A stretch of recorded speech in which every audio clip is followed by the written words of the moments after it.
8 kings, 241,000 years. One impossible tablet that refuses to make sense.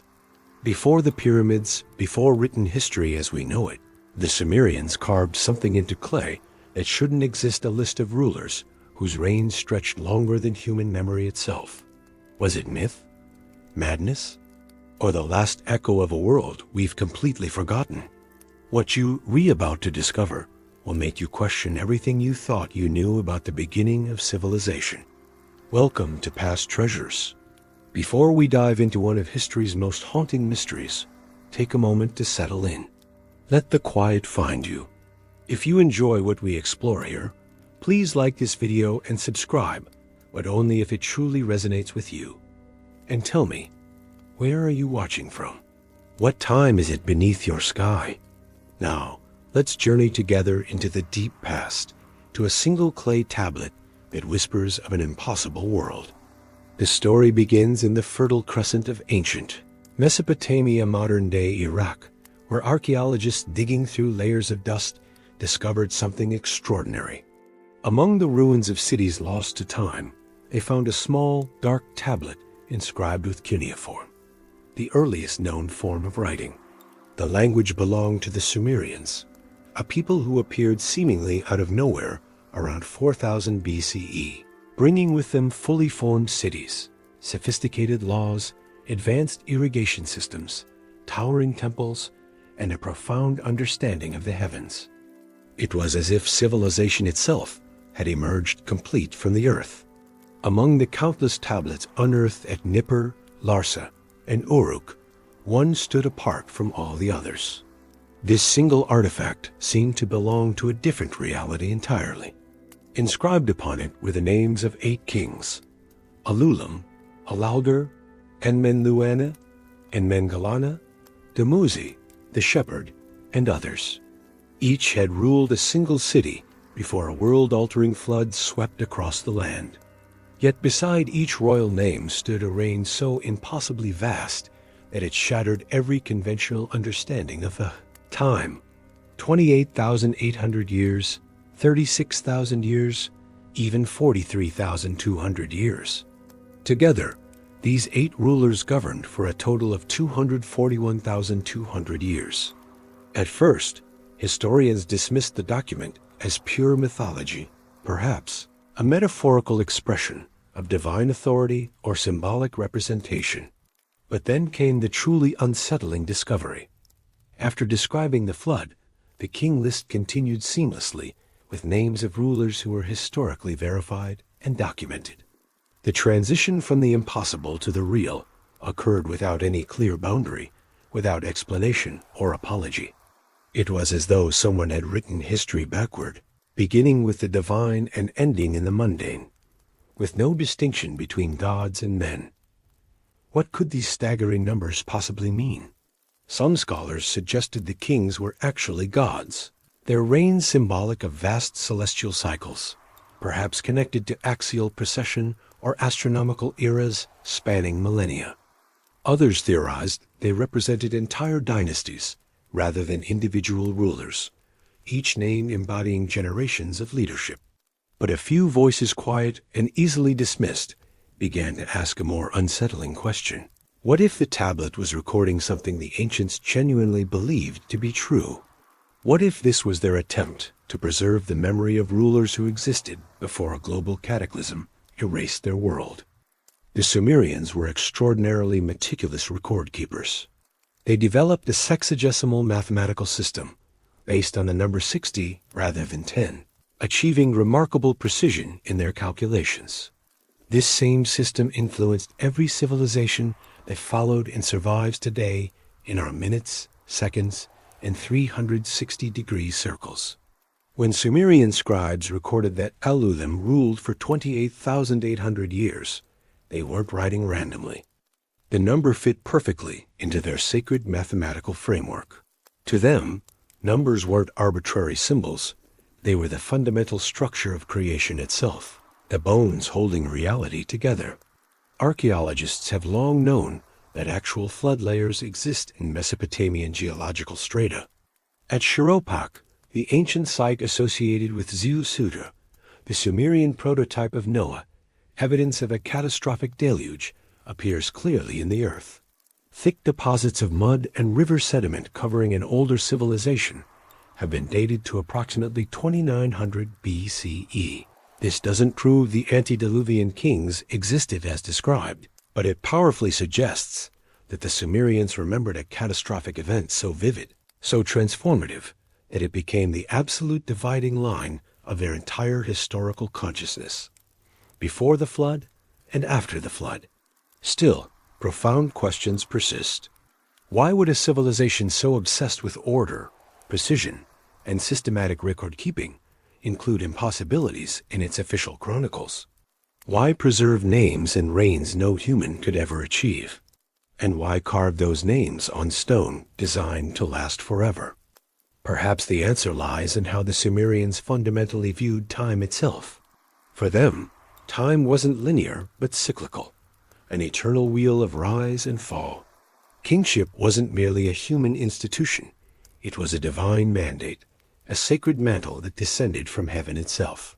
When the King List declares, "Kingship descended in Eridu," it describes an event that was simultaneously cosmic and earthly, a transfer of divine order from the gods into human hands.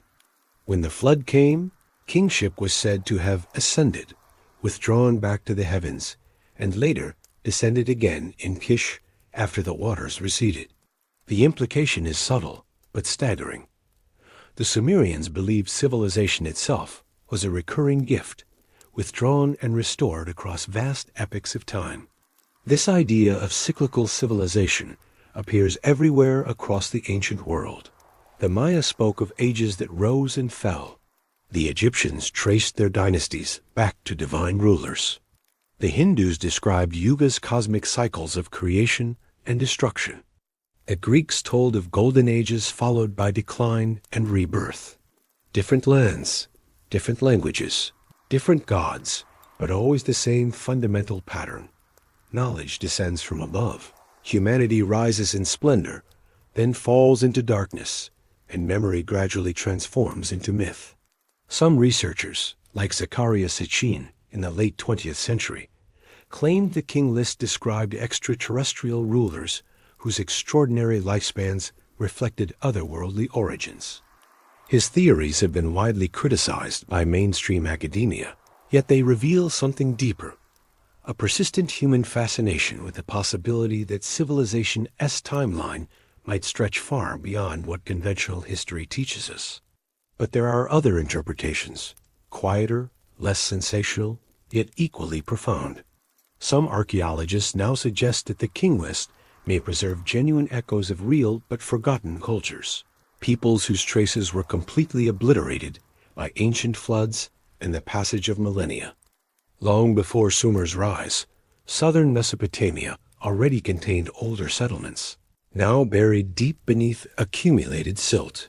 Some of these sites, like Tel El Ubaid, reveal architectural sophistication and cultural complexity far earlier than official timelines acknowledge.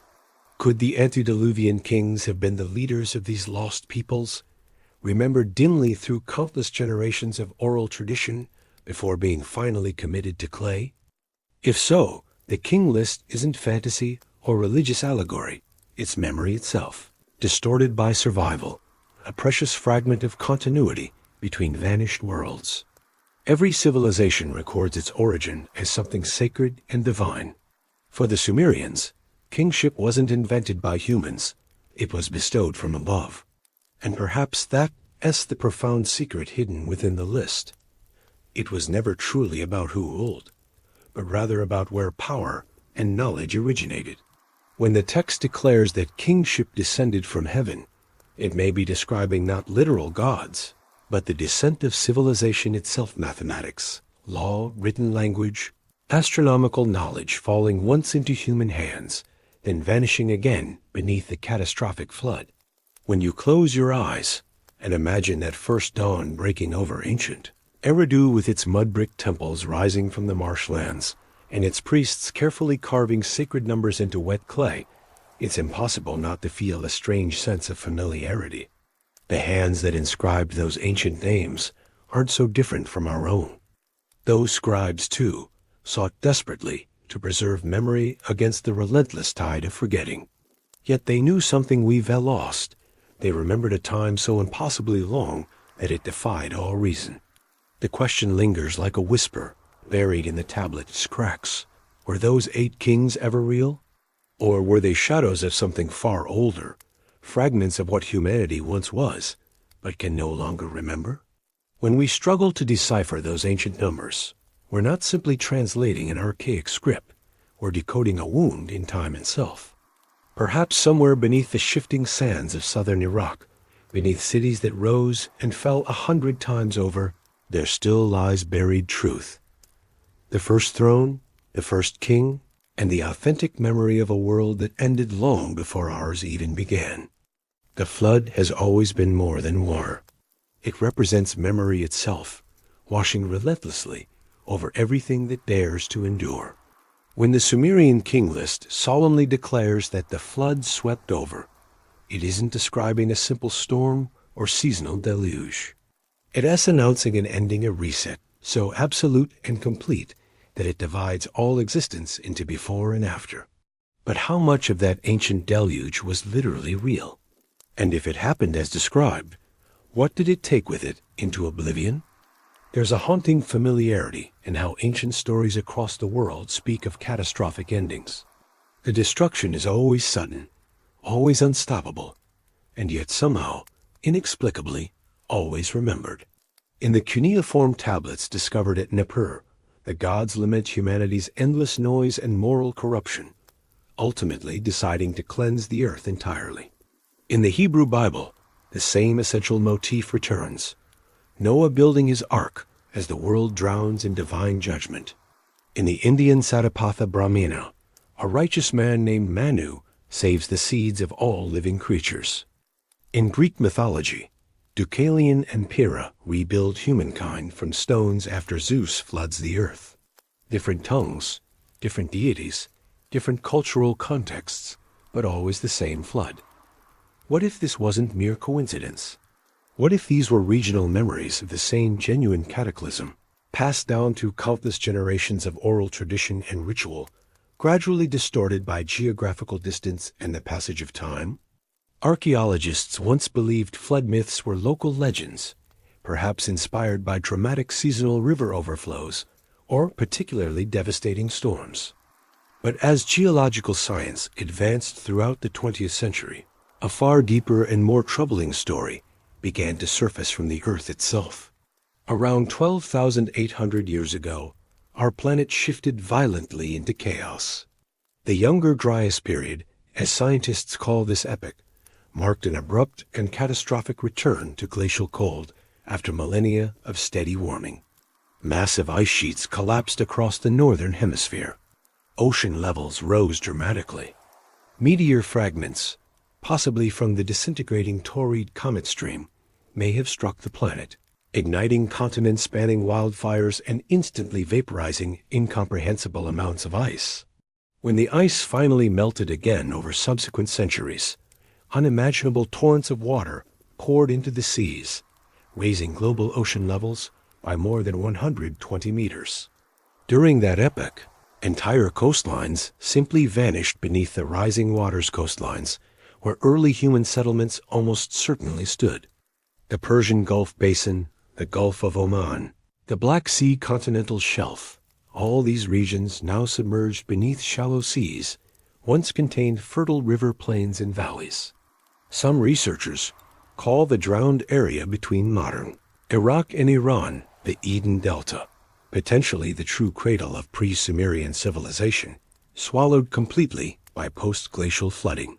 Could this catastrophic inundation be the great flood preserved in Sumerian collective memory? The evidence grows increasingly compelling. Excavations at ancient Shuruppak, the very city associated with Ziusudra, the Sumerian flood, here reveal a distinct geological layer of river-borne silt, 1 to 2 meters thick, dramatically sandwiched between clear levels of human habitation. Radiocarbon dating places this flood deposit around 2900 BCE, matching with eerie precision the end of the antediluvian section of the King List. Below that catastrophic layer lie older, more primitive structures. Above it, a new and more sophisticated civilization emerges. The boundary between myth and verifiable archaeology narrows until it becomes almost invisible. Yet the King List describes this flood not merely as a natural disaster, but as a cosmic boundary, a fundamental transition point. The kingship was taken up to heaven. The flood swept over. After the flood had swept over, kingship descended again from heaven. That profound sentence isn't simply about water and destruction. It is about the complete loss and eventual return of civilized order itself. A cosmic interruption after which humanity had to laboriously begin again from fragments. If the flood was historically real, what knowledge, what cultural achievements were permanently erased along with the cities it destroyed? Modern geological surveys suggest that much of human prehistory remains buried beneath thick layers of accumulated mud, salt deposits, and oceanic sediment. Satellite imaging scans reveal intriguing structures beneath the Persian Gulf, floor potential ancient river channels and delta formations, far older than any recorded history. In Oman, archaeologists have uncovered compelling evidence of a vast ancient river system, now completely dry and hidden beneath endless desert dunes. The Sumerians spoke reverently of 4 great rivers flowing from the Garden of the Gods. Were they describing the actual landscape of a verdant world before catastrophic flooding drowned it forever? Even our modern calendars may bear invisible scars from that ancient deluge. The Sumerian calendar begins its counting after the cataclysm, as if time itself required a complete restart. In Egypt, the earliest dynasties trace their sacred lineage back to the mysterious followers of Horus, divine or semi-divine rulers said to have reigned before the first human pharaoh. In Hindu cosmology, the Kali Yuga began after a cosmic deluge that marked the definitive end of a previous age. Everywhere we look across ancient cultures, time seems to have been fundamentally broken and then carefully rebuilt from fragments. There's something profoundly human in that desperate need to begin again after catastrophe.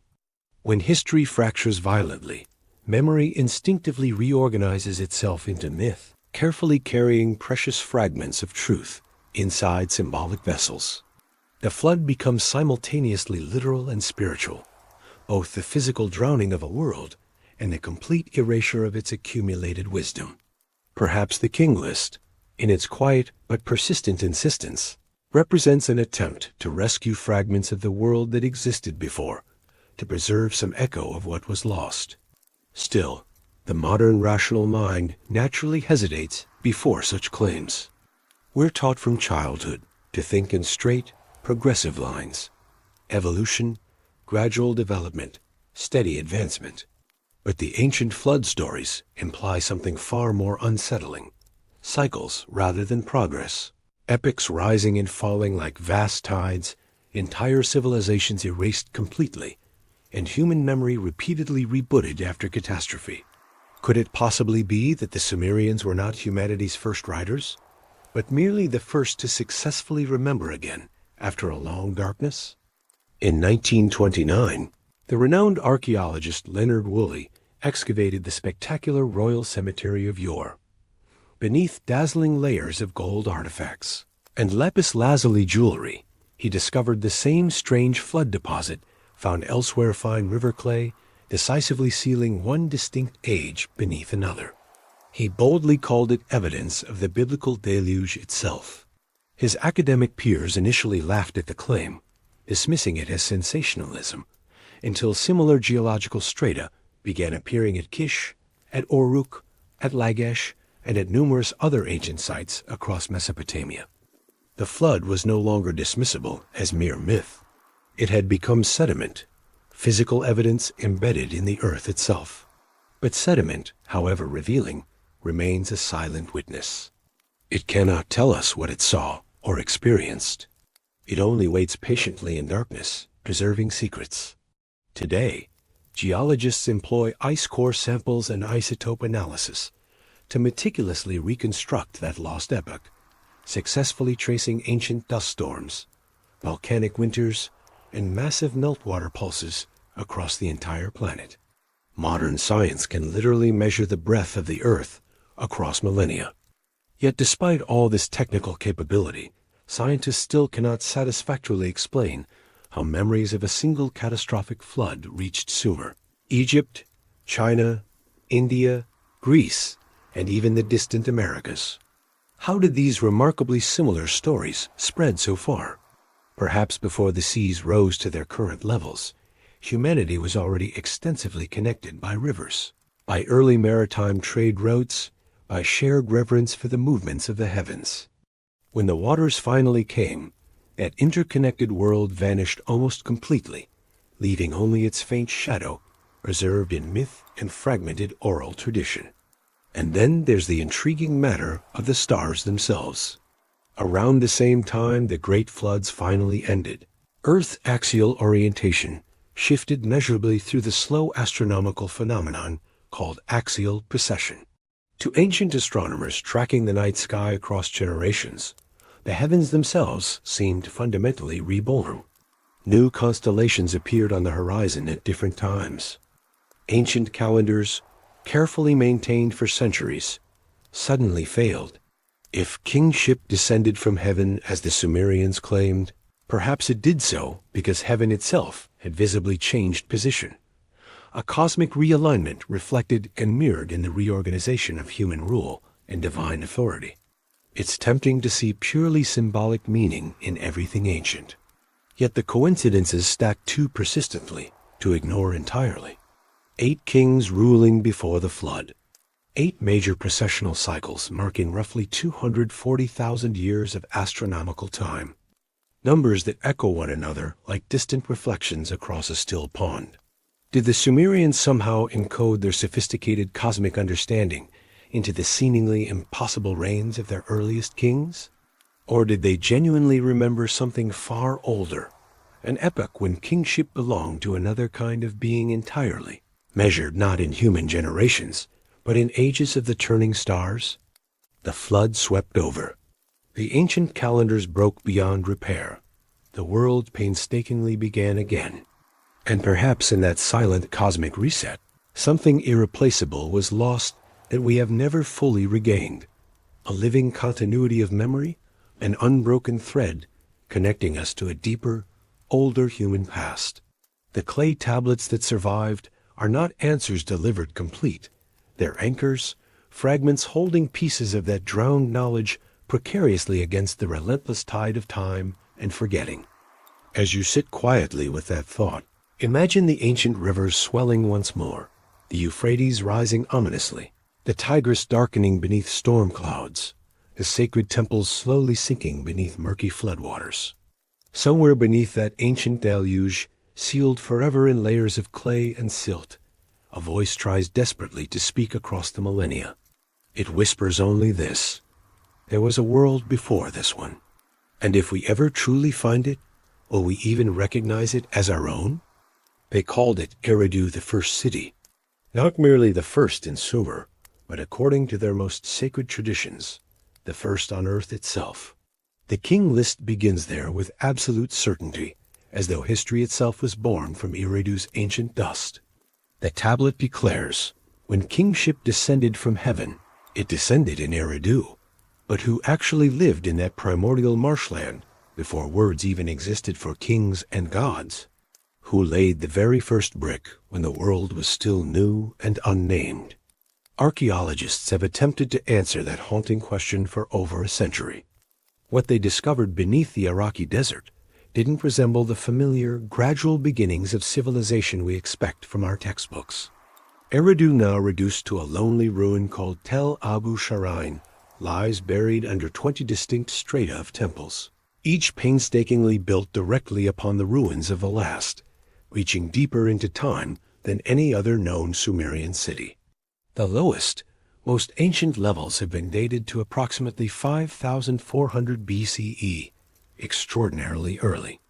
Yet the king list implies something far more ancient still, stretching back beyond the reach of any recorded years into an unfathomable past. Excavations conducted by Fuad Safar and Seton Lloyd during the 1940s revealed something deeply curious at the city's sacred core. They uncovered a small temple, constructed of simple mud brick, later expanded and meticulously rebuilt dozens of times over thousands of years. Remarkably, each successive layer preserved the same essential sacred layout, like a profound memory being carefully rewritten again and again across millennia. The archaeologists named it the Temple of Enki, dedicated to the god of freshwater, divine wisdom, and the primordial abyss.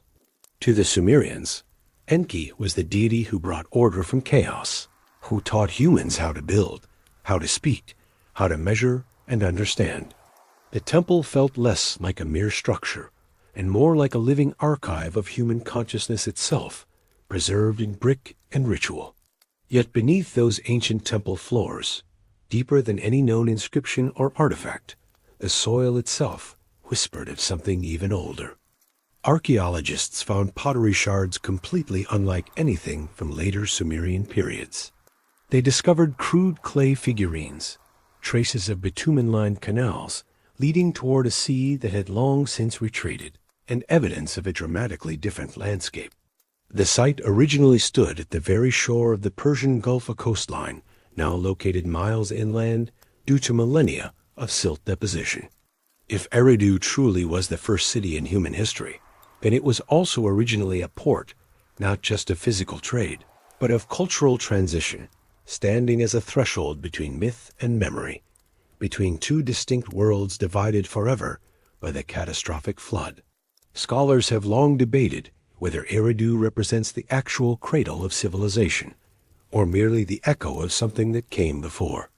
Some suggest it was humanity's first attempt to rebuild after the cataclysm, a sanctuary for survivors desperately carrying fragments of lost knowledge. Others argue it was simply the first city to survive long enough for its name and memory to endure through time. But certain details stubbornly resist the neat, linear progression of conventional history. The people who built Eridu already possessed sophisticated understanding of irrigation engineering, architectural principles, and complex religious symbolism. They constructed their temples on raised platforms long before ziggurats existed as a concept. They aligned their buildings precisely to cardinal directions.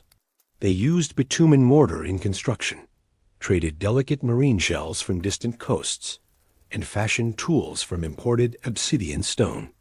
Civilization at Eridu, it seems, did not rise gradually from primitive beginnings. It appeared essentially complete and functional. What could possibly have caused such a sudden, dramatic leap in human capability? The distinguished Assyriologist Samuel Noah Kramer once called Eridu the starting point of Sumerian history and culture. But what if it wasn't truly a starting point, at all only the visible continuation of something far too ancient to trace with available evidence?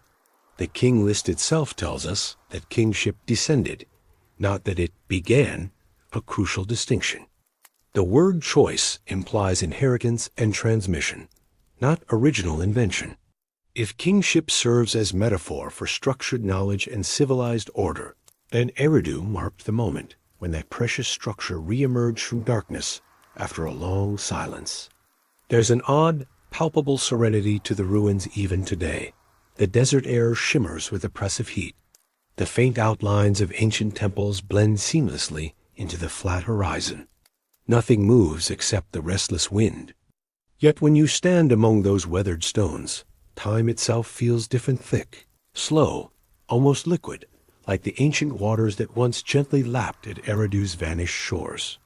Archaeologists found fish bones buried within temple offering deposits, symbolically connecting the site to Enki's aquatic realm.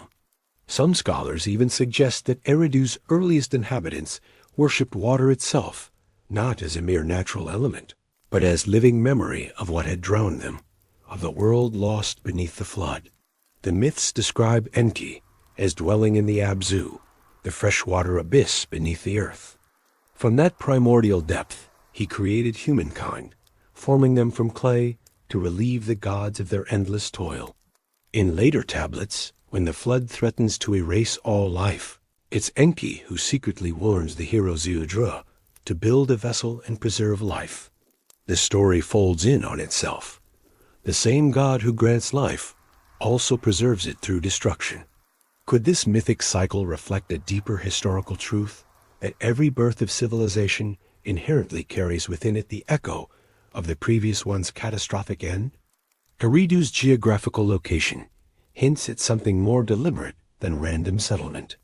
The city sits near the confluence of ancient river channels that no longer exist above ground, now completely buried beneath accumulated desert sand. Satellite imagery reveals clear patterns of waterways that once flowed from the northwest, forming a fertile delta where the first human settlements could thrive. Some scientists propose that this extensive river network actually predates the known Tigris-Euphrates system, belonging to a significantly wetter climate that existed thousands of years earlier than current timelines acknowledge. In those forgotten rivers, perhaps, lie the genuine traces of the true first culture, the one completely erased when the Earth dramatically changed its environmental character. Even in linguistic fragments, traces remain. The name Eridu may derive from the Sumerian Eridug, meaning home built far away. But far away from what? Some scholars connect it to the Akkadian Uradu, translating as remote city or ancient dwelling. To call a place ancient, one must already possess historical consciousness and memory. It's as though even the first Sumerians instinctively sensed they were walking atop someone else's forgotten memory, building upon invisible foundations. And so we're left with profound, unanswered questions. If Eridu was genuinely the first city in human history, who taught its builders the sophisticated arts of shaping clay and engineering complex irrigation channels? If kingship descended from heaven, as the texts insist, from where precisely did it fall? The deeper scholars study the ruins, the more the archaeological layers blur and dissolve. The oldest walls crumble into formless mud, becoming virtually untraceable. Yet the pattern repeats with striking consistency. Build, bury, rebuild. A city perpetually resurrecting itself every few generations. As though unconsciously reenacting a story it could neither fully remember nor completely forget.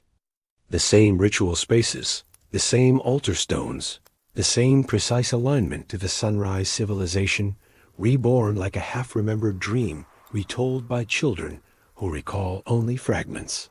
In later ages, Eridu's profound influence spread across all of Mesopotamia. Its distinctive temple architectural plan became the fundamental blueprint for all subsequent sacred structures. Its patron deity Enki evolved into Aa of the Babylonians, Poseidon to the Greeks, Neptune to the Romans, and even echoes faintly in modern myths of wisdom rising mysteriously from oceanic depths. But eventually, inevitably, the waters withdrew. The Persian Gulf slowly receded southward. The city gradually dried and died. By the time of Abraham's era, Eridu was already ancient ruins, buried and half-forgotten. Somewhere in those endlessly shifting sands lies the crucial transition point where prehistory finally becomes history, where mythic kings give way to mortal rulers whose deeds can be verified. The archaeologists continue digging with careful patience. The ancient clay crumbles between their fingers. The story continues unfolding, layer by layer. But the fundamental question remains suspended like a shimmering mirage above the desert floor. Was Eridu truly the absolute beginning of human civilization? Or was it merely the last fading memory of a world already forgotten, the final echo of something far older? When night finally falls over the Mesopotamian plain, the wind moves across the ancient mounds in low, rhythmic sighs. To some visitors, it sounds hauntingly like the sea that once kissed those shores millennia ago. To others, it sounds distinctly like breathing slow, ancient, steady, patient. Perhaps it's both simultaneously. And if you listen long enough with an open heart, you might almost hear it clearly. The first city quietly remembering the one that came before. Their names carry the weight of distant thunder and the rhythm of primordial breath. Alulim, Alalgar, Enmanluenen, and Mangalana, Dumuzi the shepherd. They sound like echoes reverberating across time, like syllables carved into clay before speech had fully settled into fixed meaning. On the Sumerian King List, these were the legendary rulers before the flood, the kings before the very concept of kingship existed as we understand it.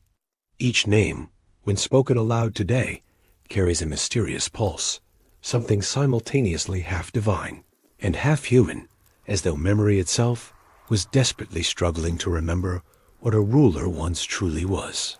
The first of them, Alulim of Eridu, is said to have ruled for 28,800 years. He appears nowhere else in surviving Sumerian literature. No temple inscriptions praise his deeds. No hymns invoke his name. No genealogies trace his lineage. He exists only on that single enigmatic tablet. But that very singularity makes him profoundly haunting. To the Sumerians, the first king wasn't merely an exceptional man. He was the cosmic axis between heaven and earth, the living conduit through which divine order descended into mortal time. In other words, Alulim wasn't born through natural means. He was appointed by the gods themselves. When modern archaeologists and linguists carefully examine the King List, they notice something linguistically strange. The language describing those earliest rulers differs subtly in tone and grammatical structure from later sections. The syntax feels demonstrably older, as if transcribed from an oral tradition that predated written Sumerian itself by unknown centuries. This suggests the list may actually preserve genuine echoes of far more ancient traditions precious, fragments of knowledge passed down through countless generations, long before clay tablets existed as a medium. To read it carefully today is to listen to an ancient song carried across centuries of systematic forgetting. In one fragmentary version, the flood divides all of time into two distinct columns, before and after. Before the deluge, 8 kings ruled for a combined 241,200 years. After it descended, the reigns become recognizably human hundreds of years, then mere decades. It's as if the flood didn't merely destroy cities and drown landscapes, but actually compressed the fundamental rhythm of existence itself, dramatically shortening the pulse of life, folding cosmic eternity into mortal limitation. Who were these mysterious kings who ruled before recorded history began? Some scholars interpret their impossibly long reigns purely symbolically, suggesting each name perhaps represented an entire dynasty or an astronomical cycle. If one translates Sumerian numbers not literally, but as encoded cosmic cycles, the reigns aligned remarkably with celestial precession, each spanning roughly 30,000 years, the approximate time required for Earth's rotational axis to drift through a single zodiacal age. In that interpretation, the 8 antediluvian kings could mark 8 complete precessional epochs, the rise and fall of entire worlds beneath different configurations of stars. Other researchers find intriguing linguistic bridges between these ancient Sumerian names and those appearing in other early cultures. Alulim bears phonetic resemblance to the Akkadian Alulim, an epithet of Enlil, the powerful lord of the air. Dumuzi, also rendered as Tammuz, appears in later mythology as the dying vegetation god, beloved of Inanna, whose cyclical death and rebirth mark the eternal turning of the seasons. Nen-Lu-Anna translates approximately as Lord of the Crowned Man of Heaven, strongly suggesting a symbolic connection to celestial rule and cosmic authority. The King List functions as far more than a simple historical document. It is a sophisticated mythographic code where each name contains an entire cosmology compressed into syllables. And yet, beyond pure linguistic analysis, there lingers the deeply unsettling possibility that these names once belonged to beings who were in some now forgotten sense genuinely real, not necessarily gods in the supernatural sense, not necessarily ordinary men, but something mysteriously in between. The distinguished theologian Thorkel Jacobson once proposed that the Sumerians conceived of kingship not as political leadership in our modern sense, but as the sacred channel of divine power flowing into the material world. A king was the living vessel through which divine law entered human civilization. To rule was to personally embody cosmic balance and order. If that interpretation holds true, then the pre-flood kings weren't merely political rulers managing cities. They were living embodiments of an age when humanity still consciously remembered its intimate connection to the heavens. The descending of kingship represented the descent of cosmic awareness itself into human consciousness. In later Mesopotamian texts, such as the Enuma Elish and the Atrahasis epic, we see clear traces of this profound transformation. Humanity begins as clay shaped directly by divine hands. Over time, through successive generations, the gods gradually retreat, leaving humans to carry the heavy weight of their divine legacy alone. The divine lifespan steadily diminishes generation by generation until death becomes universal and inevitable. The same mythic pattern appears across other ancient civilizations. In Genesis, where patriarchs once lived for nearly 1,000 years before lifespans contracted. In the Hindu Puranas, where successive yugas shorten progressively with moral and spiritual decay. In Egyptian chronology, where the mysterious Shamsu-Hor ruled before the first human pharaoh. Everywhere we look across ancient traditions, the timeline contracts as collective memory recedes. What actually happened to that earlier world, the one where life spanned millennia and divine knowledge flowed like rivers through stone temples? Perhaps the flood wasn't merely physical water, but served as a profound metaphor for entropy itself, the inevitable collapse of divine order into human limitation and mortality. When the deluge finally came, it didn't merely wash away cities and drown populations. It washed away memory, compressing eternity into mortality. What remains today are fragments, a name, an impossible reign, a number beyond human comprehension. In that sense, the King List might function as a map of decline, documenting the slow, painful forgetting of cosmic time. The first kings ruled across eons because they lived within a world whose fundamental rhythm was slower, whose days stretched long beneath a different sky. After the flood shattered that world, the rhythm broke irreparably. The world quickened its pace. Lifespans shortened dramatically. Time, once circular and eternal, became linear and terminal. And with that transformation came existential anxiety, the fear of endings, the consciousness of mortality. When we carefully compare the 8 pre-flood kings with the genealogies preserved in other ancient texts, the parallels become impossible to dismiss as coincidence. The Bible lists 10 patriarchs from Adam to Noah, each living extraordinary lifespans measured in centuries. Then the flood occurs, then normal human years resume. The Sumerian list names 8 kings, then the flood, then mortal reigns. The structural pattern is identical, separated only by geography and language, yet unified in mythic architecture. Is this evidence of shared cultural memory, or a universal myth pattern born from human psychological structures? In 2014, a cuneiform fragment discovered in the prestigious Shion collection added another intriguing layer of mystery. It contained a partial duplicate of the King List, but employed slightly different numerical notation, as though carefully copied from an even older, now lost source. The ancient scribe wrote in a dialect archaic, even by early Sumerian standards, strongly implying that these tales had been meticulously preserved long before the known city-states emerged from the marshlands. It's as if every new archaeological discovery only deepens the fundamental silence and mystery. And what of the kings themselves as individuals? The list provides no heroic deeds, no wars fought, no monuments built, no accomplishments recorded, only names and durations stretching into incomprehensibility. To modern readers accustomed to biographical detail, it seems frustratingly abstract, almost meaningless. But perhaps the profound absence was precisely the point. The Sumerians may have been far less concerned with individual biography than with preserving resonance, the sacred vibration of divine authority echoing through time itself. Each name functioned as a single note in a cosmic scale of eternity, a harmonic frequency connecting heaven to earth.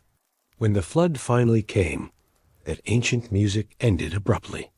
What followed was an entirely new kind of history, one that could be measured, systematically recorded, and eventually, inevitably forgotten. The kings who ruled after the flood are verifiable historical figures.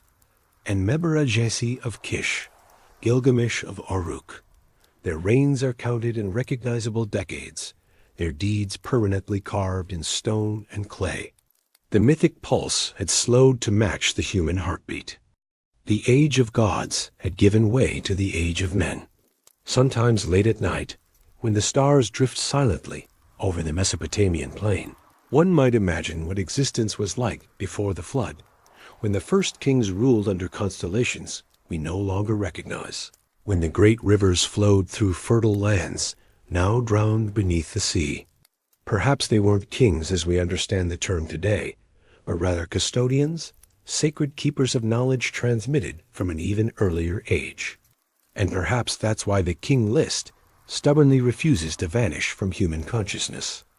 It's not a history of political power, but a profound lament for the loss of connection between earth and heaven, between humanity and cosmic memory. The clay tablet sits now in the Ashmolean Museum, silent and unblinking behind protective glass. Its wedge-shaped marks still hold the names of those impossible kings, pressed into clay by hands long turned to dust.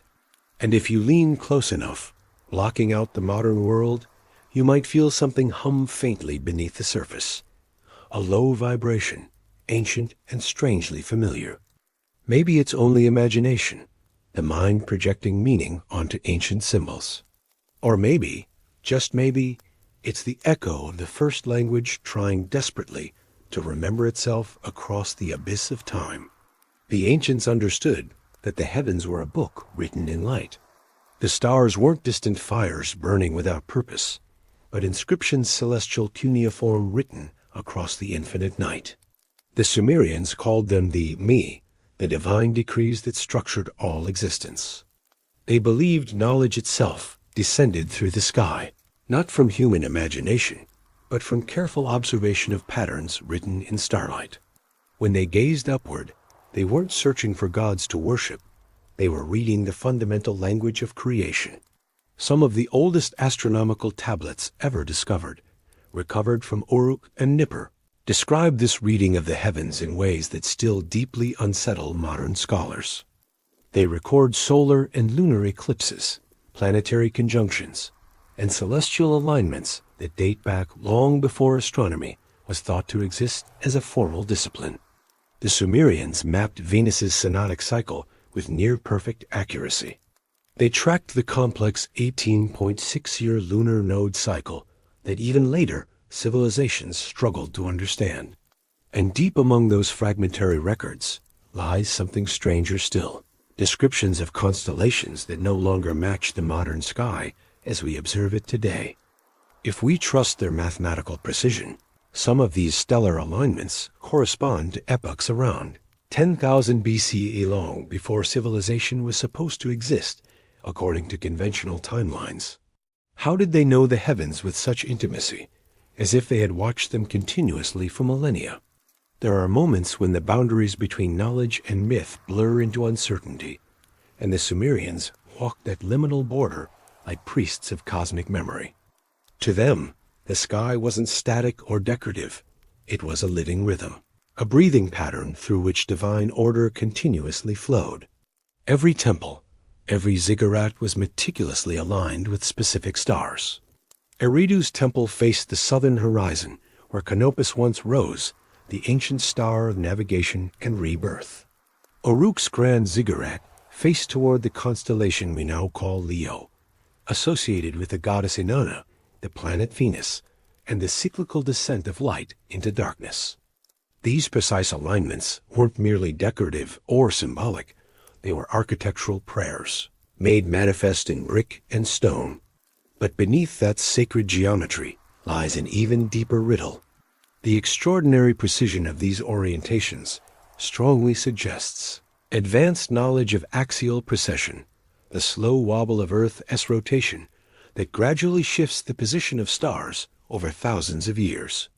Modern science only rediscovered this phenomenon with Hipparchus in the 2nd century BCE, yet the Sumerians, 4 millennia earlier, seem to have built their cities as if they already understood this cosmic principle perfectly.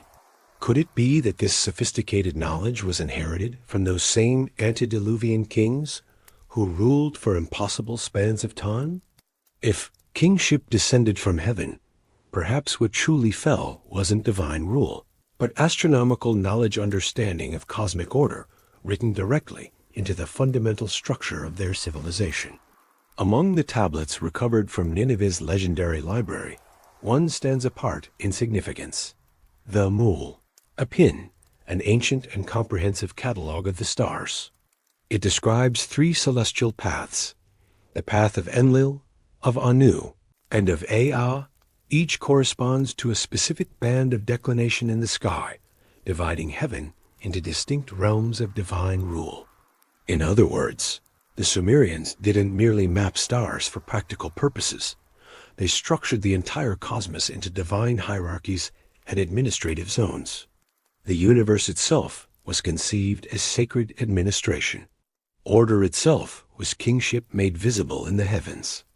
And that cosmic order, they claimed with absolute certainty, had once been catastrophically broken. The flood in their sophisticated cosmology was not only a deluge of physical water, but a celestial disturbance of profound magnitude.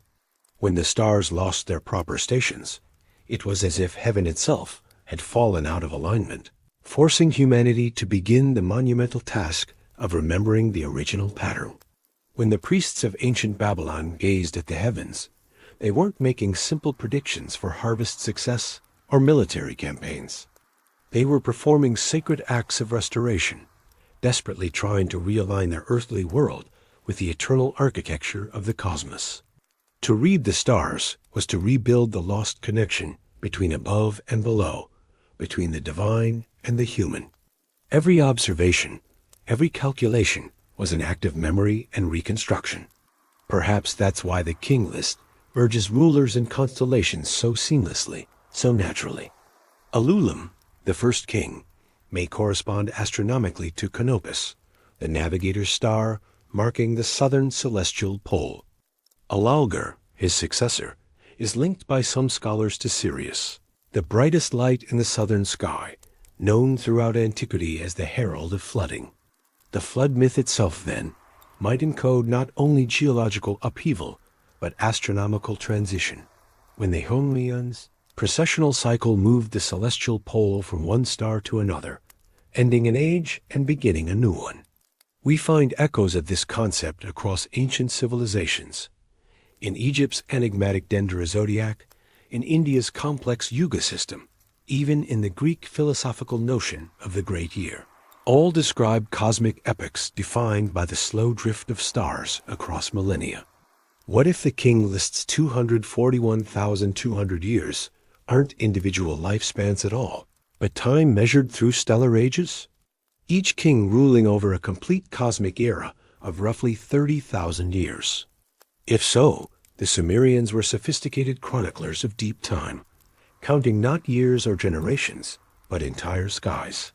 It's easy in our electrically illuminated age to forget that the ancients lived in darkness made brilliant with stars. Their nights were natural domes of pure mathematics, horizons that spoke in living geometry and celestial flame. When they watched Venus vanish below the horizon for 8 days, they witnessed death and resurrection made visible. When Mars turned retrograde, reversing its path across the sky, they felt the gods turning their divine eyes away. The cosmos was an extension of consciousness itself, and to understand it was to understand the human soul. But even within that sacred reverence lies something disquieting. The Enuma Anu Enlil, a massive series of omen tablets, records genuinely strange celestial events. A star stood in the east and remained for 70 days. The sun shone at midnight. The stars fought among themselves. Were these poetic visions, or descriptions of real phenomena, perhaps cosmic impacts, atmospheric anomalies, or cometary visitations that terrified observers? In 2007, scientists analyzing the Burckle crater beneath the Indian Ocean proposed a startling theory. Around 2800 BCE, a comet fragment may have exploded in the sea, generating mega tsunamis that reached the Mesopotamian coast with devastating force. The timeline aligns almost perfectly with the Sumerian flood. Could this have been the star that fell into the sea, as one cuneiform text mysteriously describes? If so, the Sumerians were not only astronomers, they were eyewitnesses to cosmic catastrophe. And if they witnessed the heavens literally altering the earth, it would completely explain why they saw no boundary between the two realms. For them, history was astronomy, kingship was celestial authority, and the fate of cities was written in light long before it unfolded in clay. When modern scholars translate these ancient tablets, they naturally find data numbers, observations, lists, systematic records. But read them aloud slowly, in the rhythm of breath and silence, and another layer emerges clearly. The tone becomes mournful, almost liturgical. It is the sound of a civilization remembering something vast and unspeakable, the moment when heaven and earth existed as one continuum, when rulers were measured by stars rather than sand. Sometimes late in the desert night, the old constellations rise again over Iraq, the same sky that watched silently over Eridu and Nippur. The difference is ours, not the stars. They have been writing all along in their patient language of light. We simply forgot how to read. Perhaps that's what the Sumerians feared most deeply, not the flood itself, not physical destruction, but forgetting. Their temples, their kings, their meticulously inscribed tablets, all were elaborate defenses against the erosion of memory. They looked upward not out of primitive superstition, but out of profound longing to remain aligned with a universe that had once spoken to them directly. And when that divine voice gradually faded into silence, they carved its echo into imperishable clay. The King List survives as one of those precious echoes. The names, the numbers, the impossible reigns, their coordinates in time's vast night sky, points of light from which a pattern might still be drawn if we look carefully enough. But we no longer know the shape it once made. Perhaps that's the quiet irony of all civilization. Every age reads the stars differently, thinking it finally understands, never realizing the record was never written for us. It was written for those who still remembered where they came from. If you walk far enough south, past the cracked salt flats where the Euphrates once wandered freely, you'll find a place where the wind seems to breathe through time itself. Beneath your feet lies not just sand, but memory compressed into layers stratum upon stratum. Each geological layer represents a world that once had its own sun, its own silence, its own people, its own forgotten gods. Archaeologists call these artificial hills tells. The Sumerians might have called them the skin of the earth, the visible scars of time. Beneath these ancient mounds, hidden under meters of accumulated clay, lie cities that no one remembers building. When the British archaeologist Leonard Woolley excavated Ur in the 1920s, he expected to find relics of early civilization. What he uncovered instead was a silence so profound it felt almost deliberate, as if the earth itself was keeping secrets. Between the known Sumerian settlements, his team struck a thick layer of pure mud sterile, uniform, more than 2 meters deep. Beneath it, to everyone's complete astonishment, were clear traces of another culture entirely. Tools, pottery, brick foundations, none belonging to Sumer, none fitting the established timeline. When Woolley held the first pottery shard from that buried layer, turning it slowly in his hands, he understood what the ancient texts had whispered all along. There had been something before. He called it the flood layer. Other scholars dismissed it as ordinary river silt. Yet the difference was undeniable and profound. Above the mud layer were the remains of the Sumerian dynasty's kings, whose names adorn temples and tablets throughout history. Below the mud lay the ghosts of an unknown people whose very existence had been erased. Their bricks were wider, their pottery simpler, their settlements smaller, but somehow older than time itself, as we measure it. Woolley wrote in his excavation notes, "It was as though we had reached the memory of the world." That poetic phrase still lingers in archaeological literature, the memory of the world. Across Mesopotamia, the same mysterious pattern repeats at site after site. In Shuruppak, Lagash, Kish Nippur, every ancient city sits directly atop older ruins, each separated by a sudden, unmistakable layer of destruction and flooding. In geological terms, these deposits match the flood sediments dated to around 2900 BCE, but what lay beneath them predates Sumer entirely as a recognizable civilization. Some archaeologists identify this buried culture with the Ubaid people, a mysterious population who flourished between 6500 and 3800 BCE. Yet even the Ubaid seem to emerge fully formed from nowhere. Their villages already possessed sophisticated irrigation canals, temples aligned to astronomical events, and artwork showing strange serpent-headed figures whose purpose and meaning we can only guess at. No cradle of their culture has ever been found. They simply appear in the archaeological record, already knowing how to build, already understanding agriculture and astronomy. And then, abruptly, something changes. The flood erases them. The clay buries everything. Civilization restarts from fragments. And the Sumerians appear, speaking a language no scholar can trace to any other linguistic family on Earth. Who then were the mysterious builders beneath the clay? Their fingerprints remain literally. Some of the earliest bricks bear pressed marks of hands far smaller than an adult's, suggesting children assisted in the sacred labor. Others are etched with strange symbols that appear to be precursors to cuneiform. The Ubaid pottery features intricate designs that seem almost mathematical in precision. Spirals, intersecting waves, geometric grids that recall the movement of water or the orbits of celestial bodies. When analyzed with modern software, some patterns correspond to golden ratios, Fibonacci spirals, and proportions found throughout nature. Coincidence perhaps, or memory preserved in geometry. Archaeologist Charles Keith Meisels once suggested that the Ubaid were the cultural substrate upon which Sumer was built, a vanished foundation, both literal and intellectual. The Sumerians themselves, he argued, may have seen them as the antediluvian civilization, the first kingdom before the flood. The king list begins with Eridu for a profound reason, because Eridu was built directly atop a major Ubaid site. The Sumerians did not create civilization from nothing. They inherited it from the ground beneath their feet.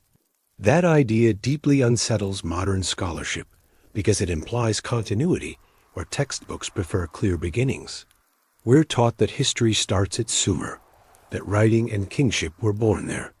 But the ruins below tell another story, one where humanity's first dawn had already passed, buried under the same clay that ironically preserved its name. Some researchers, more daring than their cautious peers, suggest that the clay itself wasn't merely a flood deposit, but a deliberate burial.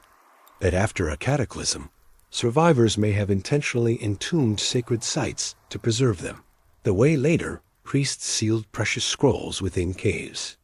If true, then beneath the Mesopotamian plains might still lie sealed chambers from an age we no longer recall temples. Archives, perhaps even libraries that survived the deluge, only to be forgotten by time itself. Ground-penetrating radar has revealed rectangular anomalies deep below. Eridu's mound-regular patterns inconsistent with natural geology. Official excavations remain cautious and limited, but the data whisper tantalizingly of foundations unseen, of structures waiting in darkness. And yet, even without those potential discoveries, the evidence of systematic erasure is everywhere. The Sumerian texts themselves speak of lost knowledge, the me, divine decrees once held in Eridu and scattered by the flood. Later scribes claimed that these tablets of wisdom were recovered piece by piece over generations. Each rediscovered art or science marked the return of memory. In that sense, every Sumerian invention, writing, law, astronomy, mathematics was not a creation, but a recollection of something that had existed before. Beneath the clay, then, lies not only the physical remains of cities, but the buried strata of human consciousness itself. It's as if civilization were geological, each epoch layering over the last, each forgetting becoming the ground from which something new must grow. The question, of course, is how deep it goes. How many forgotten worlds sleep under the ones we've already unearthed? If 2900 BCE marks one flood, what of the melting of the Ice Age seas thousands of years earlier, when whole continents were drowned beneath rising oceans? Satellite scans of the Persian Gulf basin show ancient riverbeds and deltas from that older epoch, now submerged beneath shallow water. Perhaps the city beneath the clay is not just metaphor, but literal truth, an entire landscape of lost settlements extending beneath the modern Gulf, the drowned heart of ancient Mesopotamia. What we call origins might be nothing more than resurfaced fragments of cycles much older than we can imagine. There's a peculiar stillness in that thought, that every civilization stands atop the silence of another, that progress is built on forgetting. When Woolley uncovered the royal tombs of yore, filled with gold and lapis lazuli, he wrote of the eerie contrast between splendor and stillness. Above him, the modern desert howled. Beneath, the remains of queens and attendants lay perfectly preserved, their jewelry still gleaming under lamplight after millennia. He realized then that he was excavating not merely history, but identity, the moment humanity began again, believing itself the first.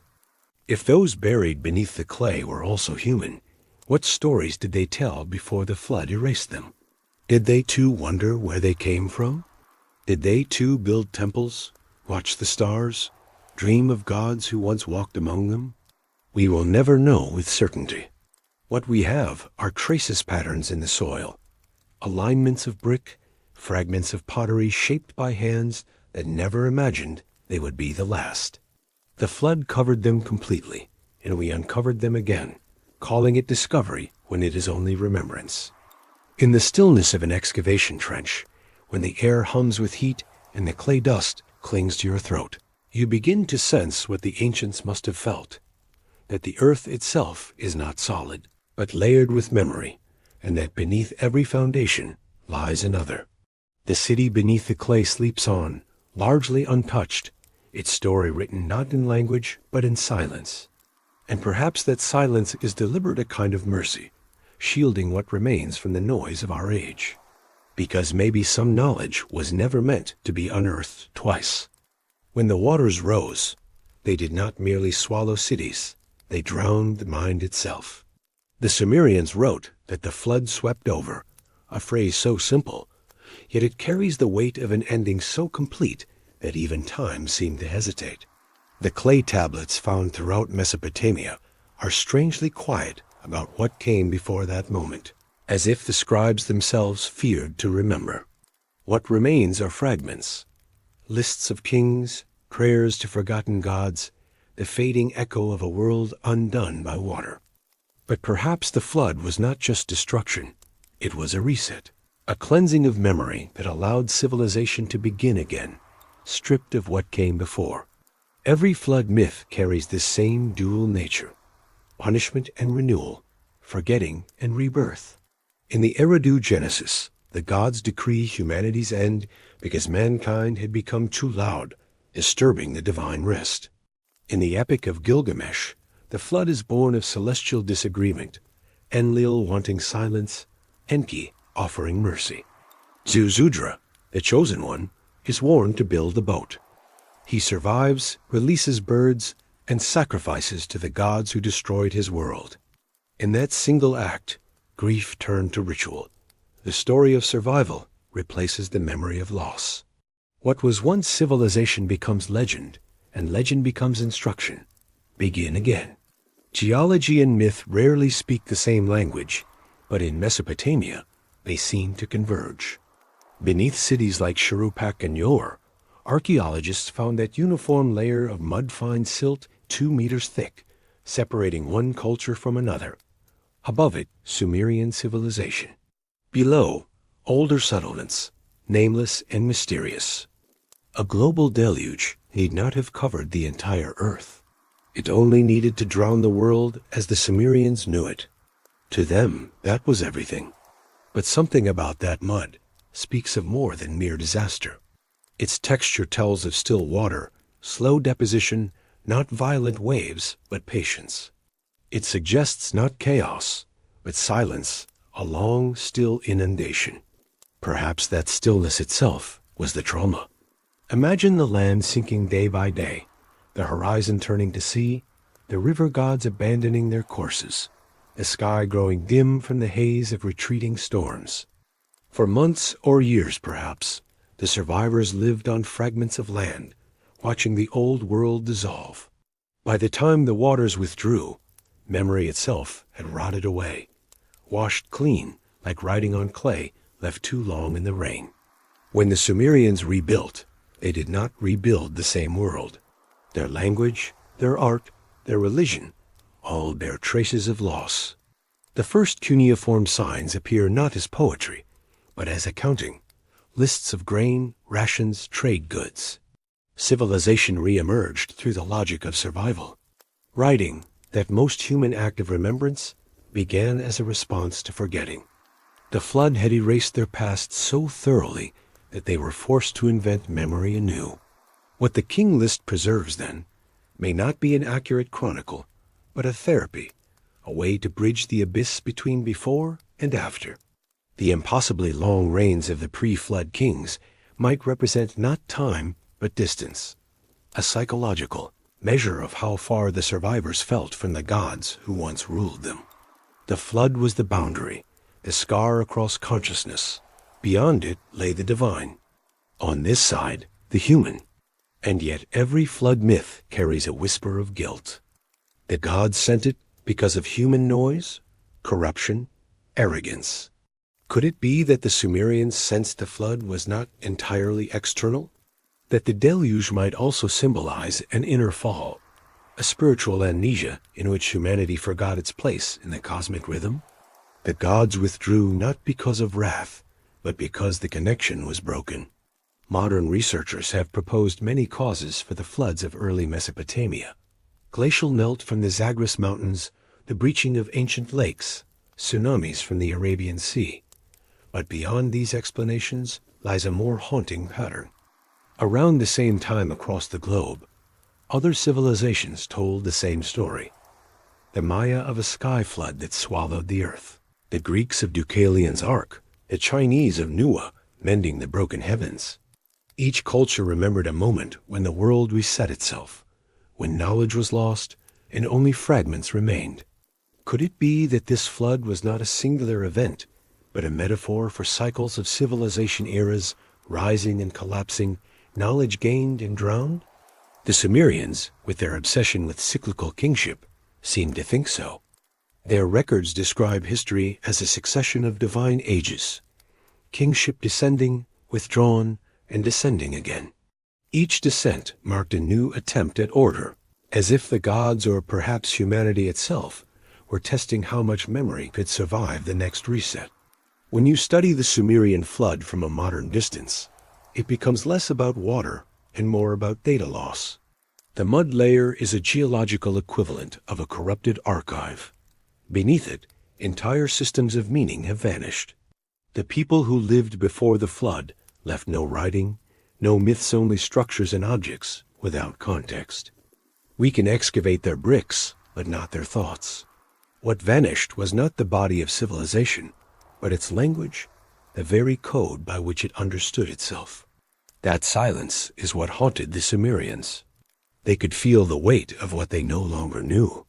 Their gods were not creators so much as restorers, bringers of knowledge long buried.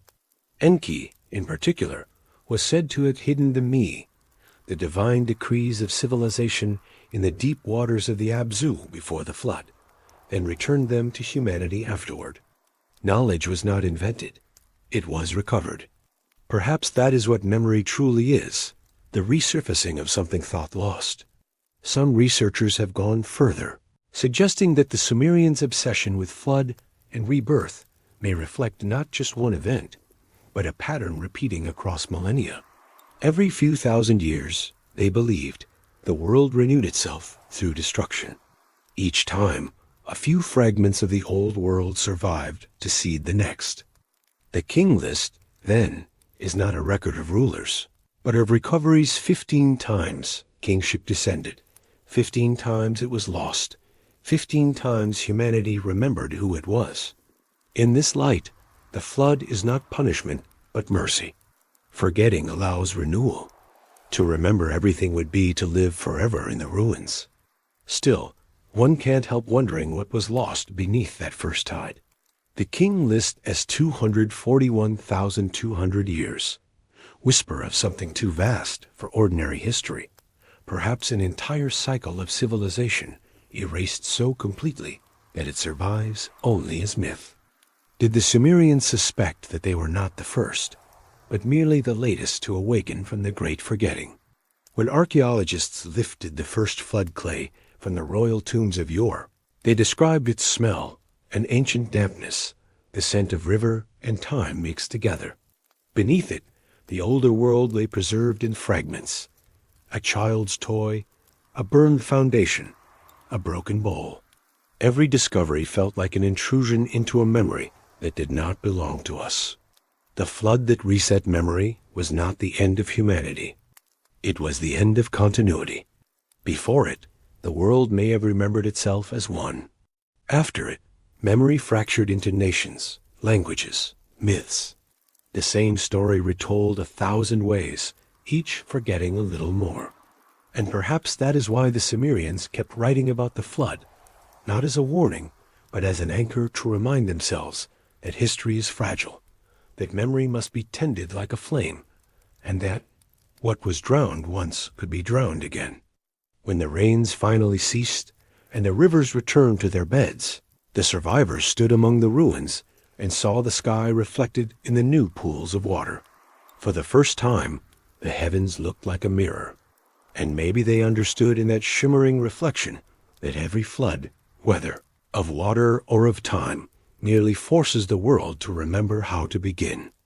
When a civilization rises too suddenly, it leaves behind a tremor in time.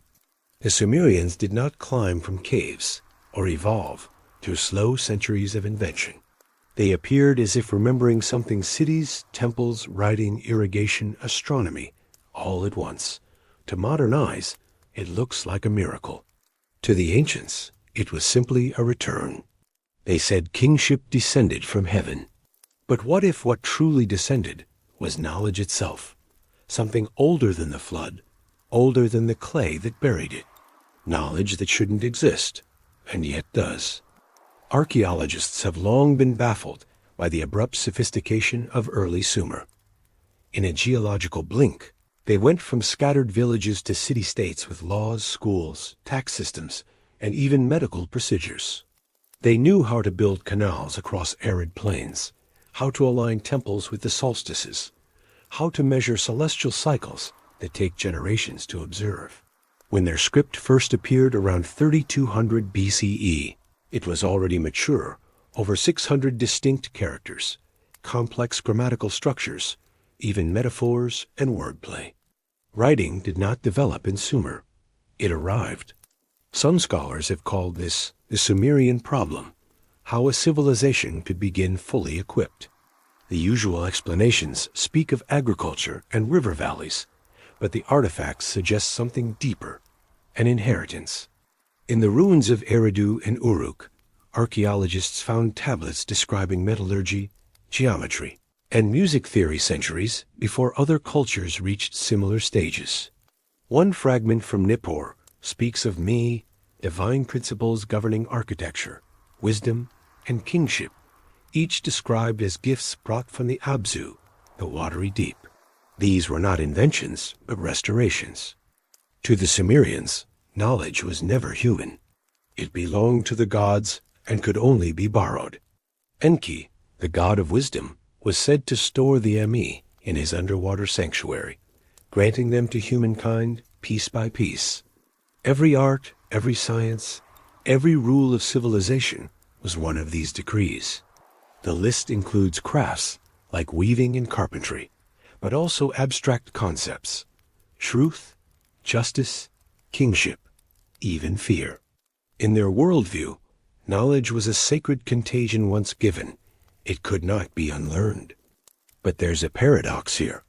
The Sumerians credited the gods with everything, yet their records read like engineering manuals, not revelations. The ziggurats they built were aligned within fractions of a degree to celestial coordinates.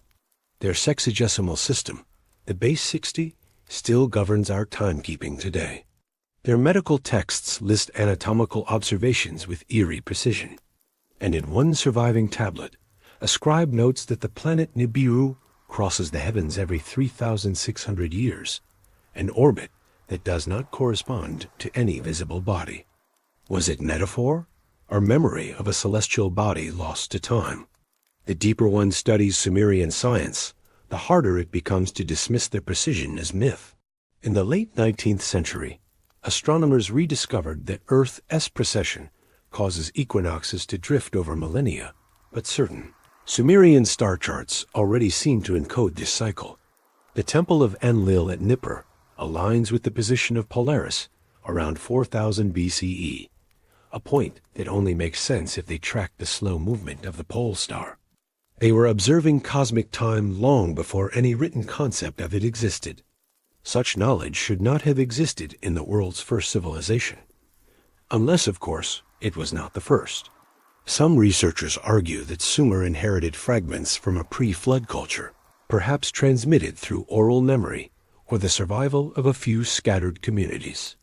If the flood buried one epoch, the next might have risen on its ruins, mistaking rediscovery for invention. When the King List says, "kingship descended," it might describe this transmission of knowledge civilization handed down like a torch through darkness. Yet the question remains, who carried that torch? In temple reliefs and seals, there appear strange recurring figures, bearded beings in horned crowns, pouring water from twin vases, sometimes holding a bag-shaped object whose purpose no one understands. Some call it a seed bag, others a me-pursa symbol of divine knowledge. The same motif appears in distant lands: Göbekli Tepe, Assyria, even the art of the Olmecs across the ocean. The same gesture, the same mysterious satchel. Was it coincidence, or a trace of ancient dispersed memory of teachers who brought wisdom after the flood? Mainstream archaeology hesitates at such speculation, preferring independent invention. But the parallels are difficult to ignore. The Sumerians themselves believed their wisdom came from the Abzu, an abyss beneath both sea and consciousness. Their myths tell of beings called the Apkallu 7 sages, who rose from the waters to teach humanity law, mathematics, agriculture. They were half fish, half man, guardians of the deep. When the flood came, they returned to the waters, promising to rise again when the world was ready. In later Babylonian writings, the Apkallu were depicted as priests wearing fish skins, ritual impersonations of these primeval teachers. But what if those rituals preserved more than symbolism? Could the Sumerians have encoded real memories of contact with survivors of a lost world, or remnants of an earlier culture that escaped the deluge by sea? Modern scholars like W.G. Lambert and Jean Bottero saw the Apkallu as mythic personifications of ancient wisdom. But even they admitted that the uniformity of Sumerian knowledge implied an external source. There was no learning curve, no experimentation layer, no transitional archaeology between primitive and advanced. It was as though civilization remembered itself overnight. If this inheritance theory is true, then the knowledge that built Sumer was not new, it was recovered. The flood had not erased everything. It had buried the libraries, scattered the languages, fractured memory. What emerged afterward was a reconstruction, guided by fragments of what the ancients called heavenly decrees. And so the Sumerians became the first historians of forgetting.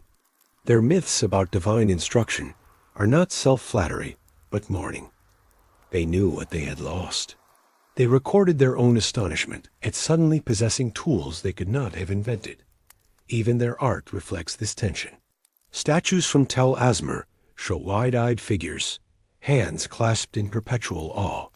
They are not idols of pride, but of bewilderment, the posture of beings aware that their knowledge exceeds their understanding.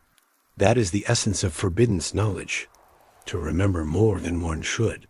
In the end, perhaps this is why the Sumerians wrote so much. They feared the flood of forgetting would return. Every tablet was a wall against amnesia.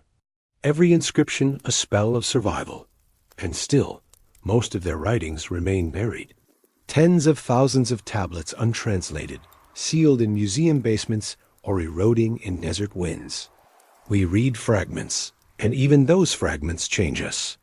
The first civilization still speaks, though faintly, through the dust. It tells us that knowledge is not linear. It drowns, resurfaces, and drowns again. It tells us that memory, like water, has its own tides. Perhaps the greatest mystery of Sumer is not how they learned so much, but how much they tried not to forget. For somewhere beneath those temples of baked brick, beneath the tablets and their numbers, lies the same seed that has always haunted humanity.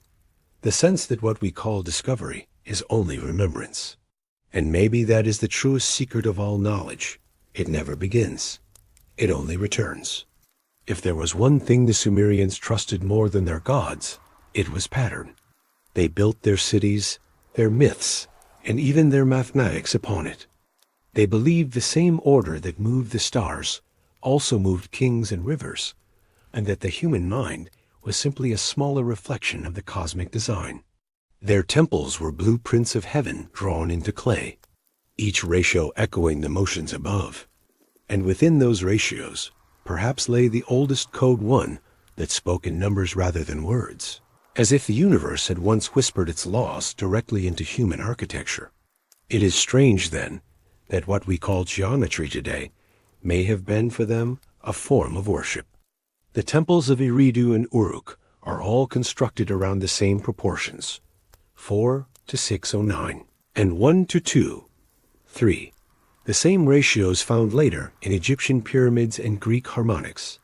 These patterns are not accidental.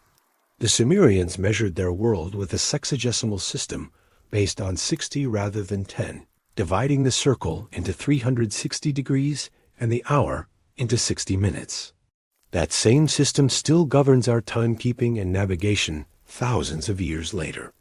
They believed 60 was the number of perfection, the product of heaven and earth, male and female, sun and moon. The god Anu, ruler of the heavens, was assigned the number 60. Numbers were not symbols. They were beings, living expressions of divine hierarchy. And what of the stars that those numbers described? The Sumerians mapped them with an accuracy modern astronomers did not rediscover until the classical age. The Mall, Apin tablets, catalogues of constellations and their risings, show knowledge of the ecliptic, of solstices, and even of the precession of the equinoxes. They recorded Venus's 8-year cycle, Jupiter's 12-year circuit, the 223-month Saros eclipse, period all centuries before Babylonian astrology formalized these ideas. Such precision raises uncomfortable questions. No civilization begins with advanced astronomy.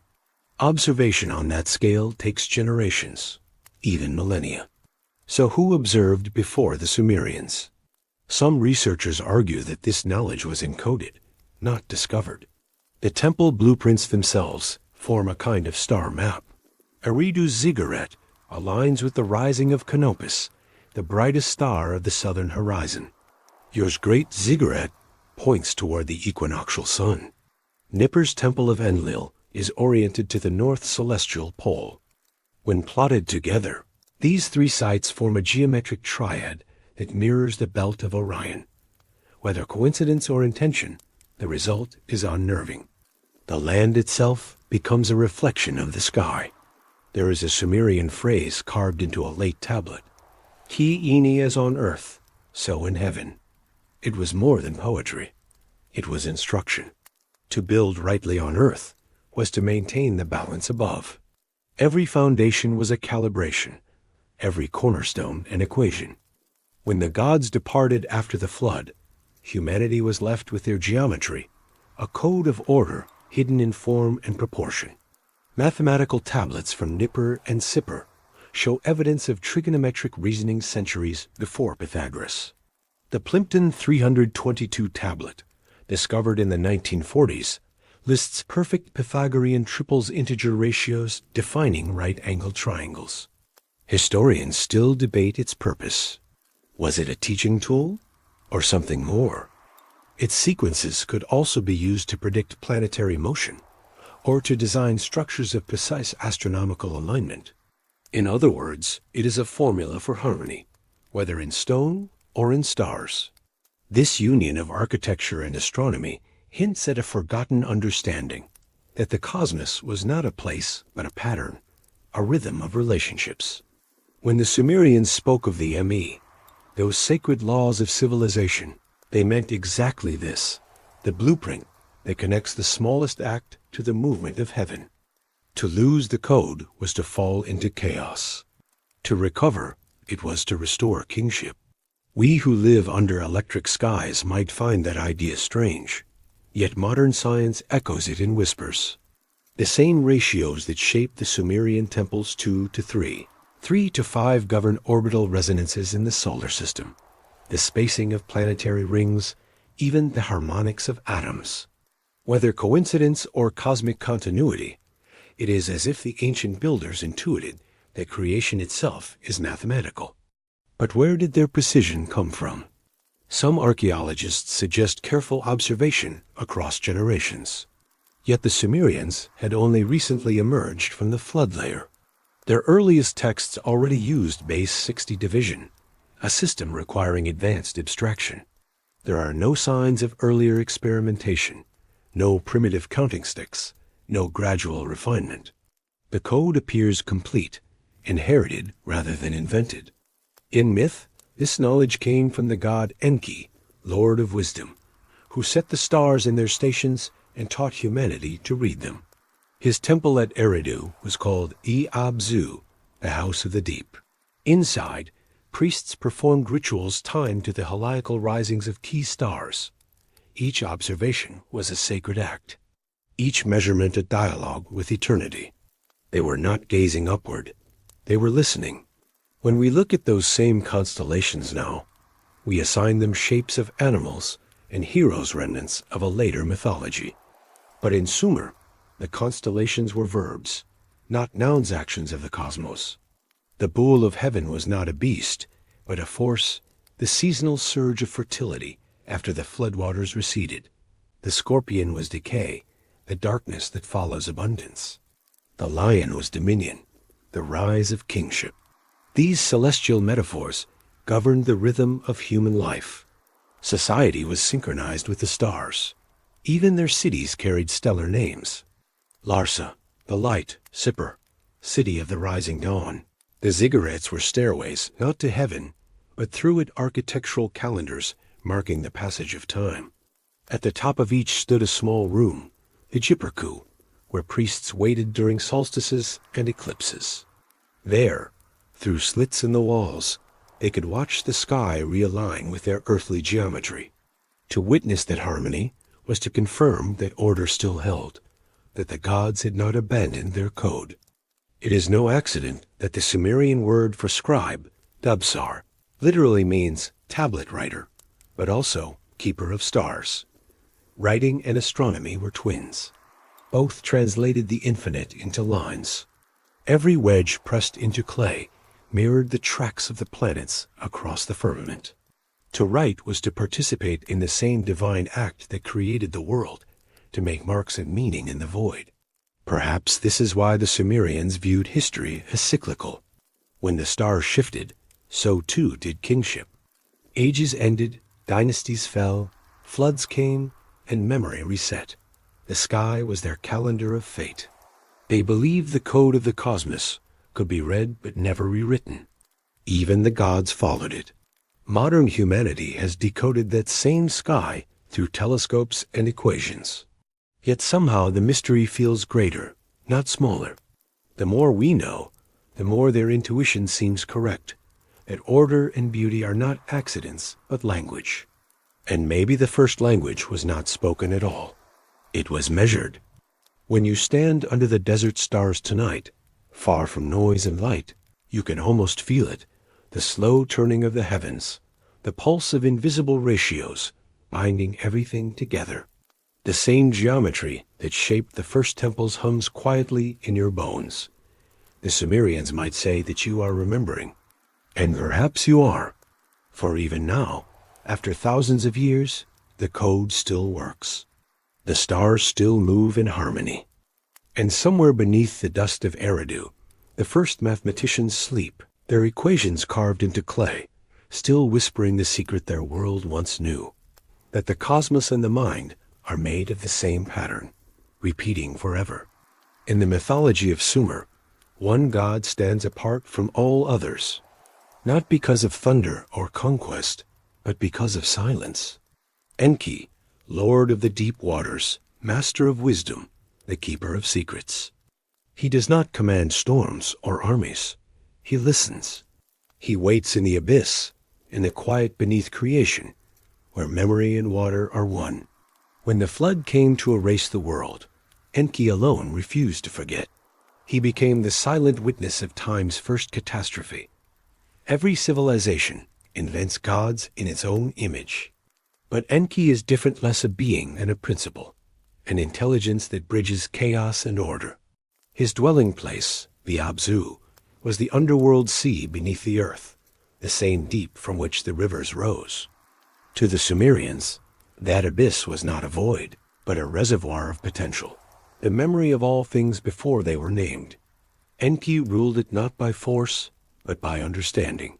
His temple in Eridu, the Abzu, House of the Deep, was the oldest of all, and its foundations lay upon layers of time older than history itself. Archaeologists have uncovered those layers. At Eridu's base, below 20 generations of rebuilding, they found the faint outline of a small sanctuary, its floor blackened by centuries of offerings. Around it, bits of mother-of-pearl, lapis lazuli, and fragments of early writing.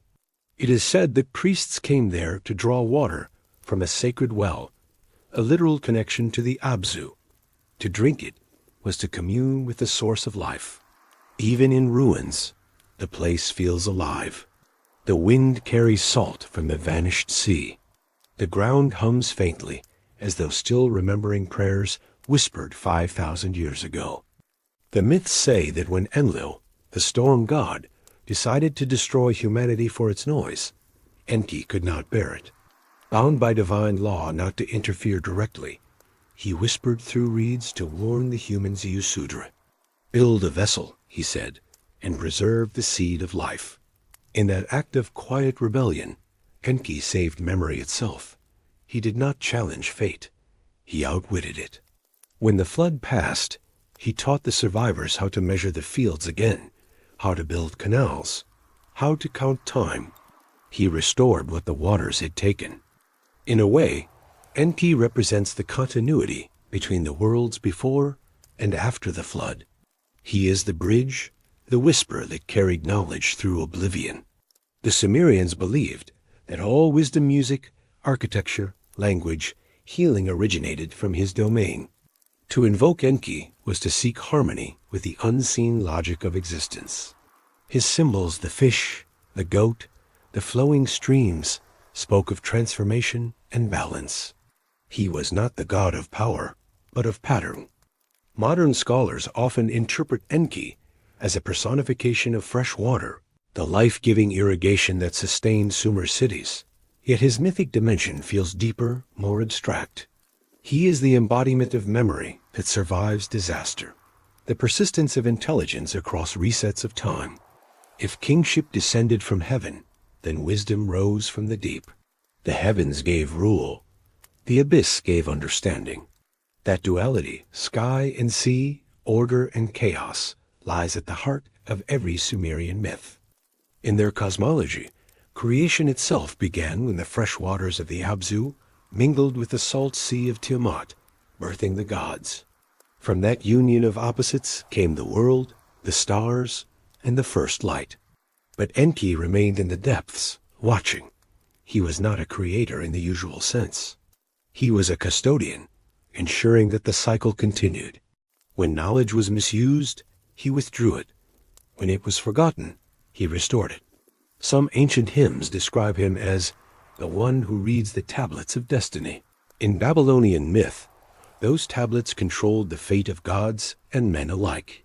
To read them was to understand the structure of the universe itself. Enki never claimed to write them only to interpret. He was the first scientist, the first philosopher, perhaps even the first archivist of time.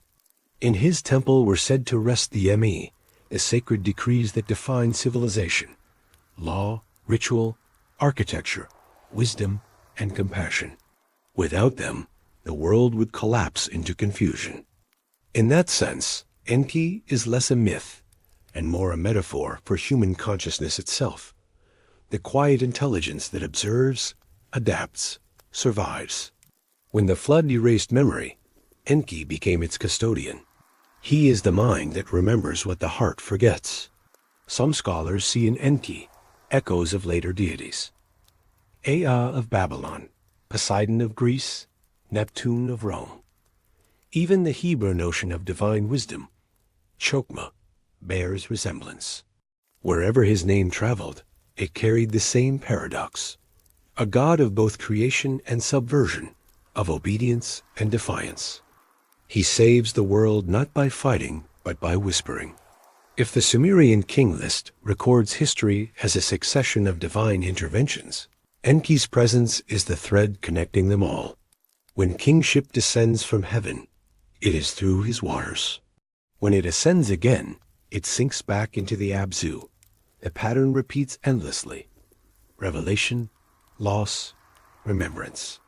Enki is the pulse of that rhythm, the deep intelligence that ensures the cycle never ends. The archaeologist Samuel Noah Kramer once remarked that Enki's myths read like a philosophy of equilibrium. In his stories, balance is the highest virtue. Even the flood, though tragic, is necessary a purification before renewal. Perhaps that is why the Sumerians built their earliest temples, not on mountains, but near marshes and deltas. They sought the liminal places where water and land meet, where creation and destruction merge. To stand at the edge of the Abzu was to stand at the threshold of understanding. Modern interpreters sometimes dismiss such myths as allegory, yet their insight feels timeless. The story of Enki is not about gods. It is about the endurance of knowledge.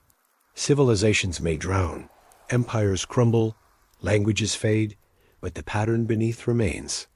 Enki is that pattern. He watches as humanity rises and falls, as kings forget and rediscover the same truths, as each age believes itself the first. And perhaps he still waits, silent as ever, in the deep. If you imagine the marshlands of southern Iraq today, the still pools, the reeds swaying in hot wind, you might almost hear it, a faint sound of water moving beneath the surface, murmuring like breath. The people who live there still call it Edina, the plain of Eden. They fish and farm as their ancestors did, unaware that beneath their boats lie the ruins of Eridu, the first city. Somewhere below, Enki's temple sleeps, sealed under silt, its walls soaked with the very waters it once sanctified. Maybe that is how wisdom survives, not in noise or conquest, but in quiet endurance. It sinks, waits, and returns when the world is ready again. The silent witness of Sumer still listens, deep beneath the earth. And sometimes in the hush before dawn, when the desert cools and the stars tremble on the horizon, you can almost feel his presence, the memory of water, the whisper of time, the voice that never needed to be heard to be believed. History as we know it is a palimpsest, an ancient tablet written, erased, and written again. Beneath every official chronicle lies another story, faint but persistent, like an inscription barely visible beneath the surface of clay. The Sumerians knew this instinctively. Time was not a line but a cycle a spiral of remembering and forgetting. But when empires rose after them, Akkad, Babylon, Assyria, Greece, Rome, the spiral began to tighten. What had once been memory became myth, and what had been myth was quietly rewritten as history. It is a strange fate that the oldest recorded civilization should also be the most edited. The Sumerian King List, which began as a sacred record of rulers before and after the flood, did not remain untouched. Later scribes, Babylonian, Assyrian, even Persian copied and adjusted it, trimming reigns, changing names, inserting their own dynasties. The result is a tapestry of versions: the Weld Blundell prism, the Nippur tablet, the Uruk fragments, each slightly different, each shaped by the hand of the age that copied it. Time itself was edited in clay. To the Babylonians, history was power. The right to rule was inherited not through blood, but through narrative. Whoever controlled the story of kingship controlled the divine mandate of civilization. And so the king list evolved from remembrance to justification. The antediluvian rulers whose reigns spanned hundreds of centuries became convenient symbols of divine authority. Later kings, claiming descent from these mythical forebears, rewrote themselves into the continuum of eternity. But what was lost in that rewriting? The earliest version of the king list, discovered at Larsa, ends abruptly after the flood. No mention of Akkad, of Sargon the Great, or of later dynasties. It is a record suspended between worlds. By the time of the Babylonian copies, however, the narrative had grown longer, more political. The reigns of certain cities were exaggerated, others diminished. Some kings were erased entirely. The continuity of memory was replaced with the convenience of empire. Even the gods were not immune to revision. Enki, once the quiet custodian of wisdom, was recast as Ea, a more obedient servant of the celestial hierarchy. Enlil, the storm god, became dominant, a reflection of the militarized states that followed Sumer. The flood, once a metaphor for cyclical renewal, hardened into moral punishment. Knowledge, once divine inheritance, became taboo. The story was no longer about remembering. It was about obedience. Every empire inherits the ruins of the last, and with them the temptation to reshape the past. When Hammurabi rose in Babylon around 1750 BCE, he carved his laws upon a stele of black basalt, claiming divine origin. Yet in those laws lie echoes of Sumerian codes older, gentler, more concerned with balance than punishment. The shift from wisdom to authority had begun. History was becoming linear, a story with winners and losers, beginnings and ends. By the time the Assyrians ruled from Nineveh, the rewriting had become an industry. Scribes were trained not only to record events, but to curate them. Clay tablets in the royal library of Ashurbanipal contained edited versions of ancient Sumerian hymns, their meaning subtly altered to glorify Assyrian kings. Where Sumer had sung of equilibrium, later empires sang of dominion. And yet, beneath every layer of propaganda, the older language persisted. Fragments of the original hymns survive within later versions, like fossils embedded in newer stone. Scholars can trace them through linguistic analysis. Slightly archaic verb forms, older symbols, phrases that no longer fit the grammar of later ages. These relics reveal something extraordinary, that even as history was rewritten, the memory of the first world refused to die. Still, the process of erasure was relentless. When the Greeks arrived millennia later, they translated Mesopotamian myths into their own cosmology. Enki became Okinos, the world river. Inanna became Aphrodite. Utu, the sun god, became Helios. The flood story was reimagined through Deucalion. And when the Bible was compiled, fragments of Sumerian wisdom found new form in Genesis, reshaped into the story of Adam and Eve, the garden, and the fall. Each translation carried both inheritance and distortion. What began as a memory of cycles became a doctrine of beginnings and endings. By the time Western civilization rediscovered the clay tablets in the 19th century, the damage was complete. The Sumerians had become a footnote to their own descendants. Their memory filtered through Babylon and through Scripture. The first civilization, whose symbols once spoke of unity between heaven and earth, was now seen as primitive, polytheistic, superstitious. The rewriting of time had succeeded so completely that even scholars approached their artifacts as curiosities, not warnings. Yet history, like clay, cracks over time. In the 20th century, archaeologists began to unearth contradictions. The same flood described by multiple cultures. The same star alignments repeated across ages. The same mathematical ratios encoded in ziggurats and pyramids. These anomalies did not fit the straight line of history. They hinted at recursion, at lost chapters erased by both water and ideology. The flood may have reset civilization, but it was the rewriting of time that buried its memory. Empires fear cyclical history, for cycles imply impermanence. If everything rises and falls, then no ruler's glory is eternal. And so they impose the illusion of progress, a line moving ever upward, unbroken. But the clay beneath still remembers the spiral. To read the Sumerian King List is to glimpse that spiral flickering beneath the straight line. The absurdly long reigns of the pre-flood kings are not errors. They are metaphors of scale, reminders that time itself once moved differently. When the flood came, the rhythm of the world quickened. When empires rewrote the past, they replaced that rhythm with their own. But somewhere beneath the layers of translation and ideology, the original pulse still beats. We can still hear it in the language itself. The Sumerian word for year, mu, also means name. To name something was to give it time, to make it part of history. Every year was a word written by the gods. To erase a name was to erase an entire moment from existence. The rewriting of time was not metaphorical. It was literal, carved into the grammar of the world.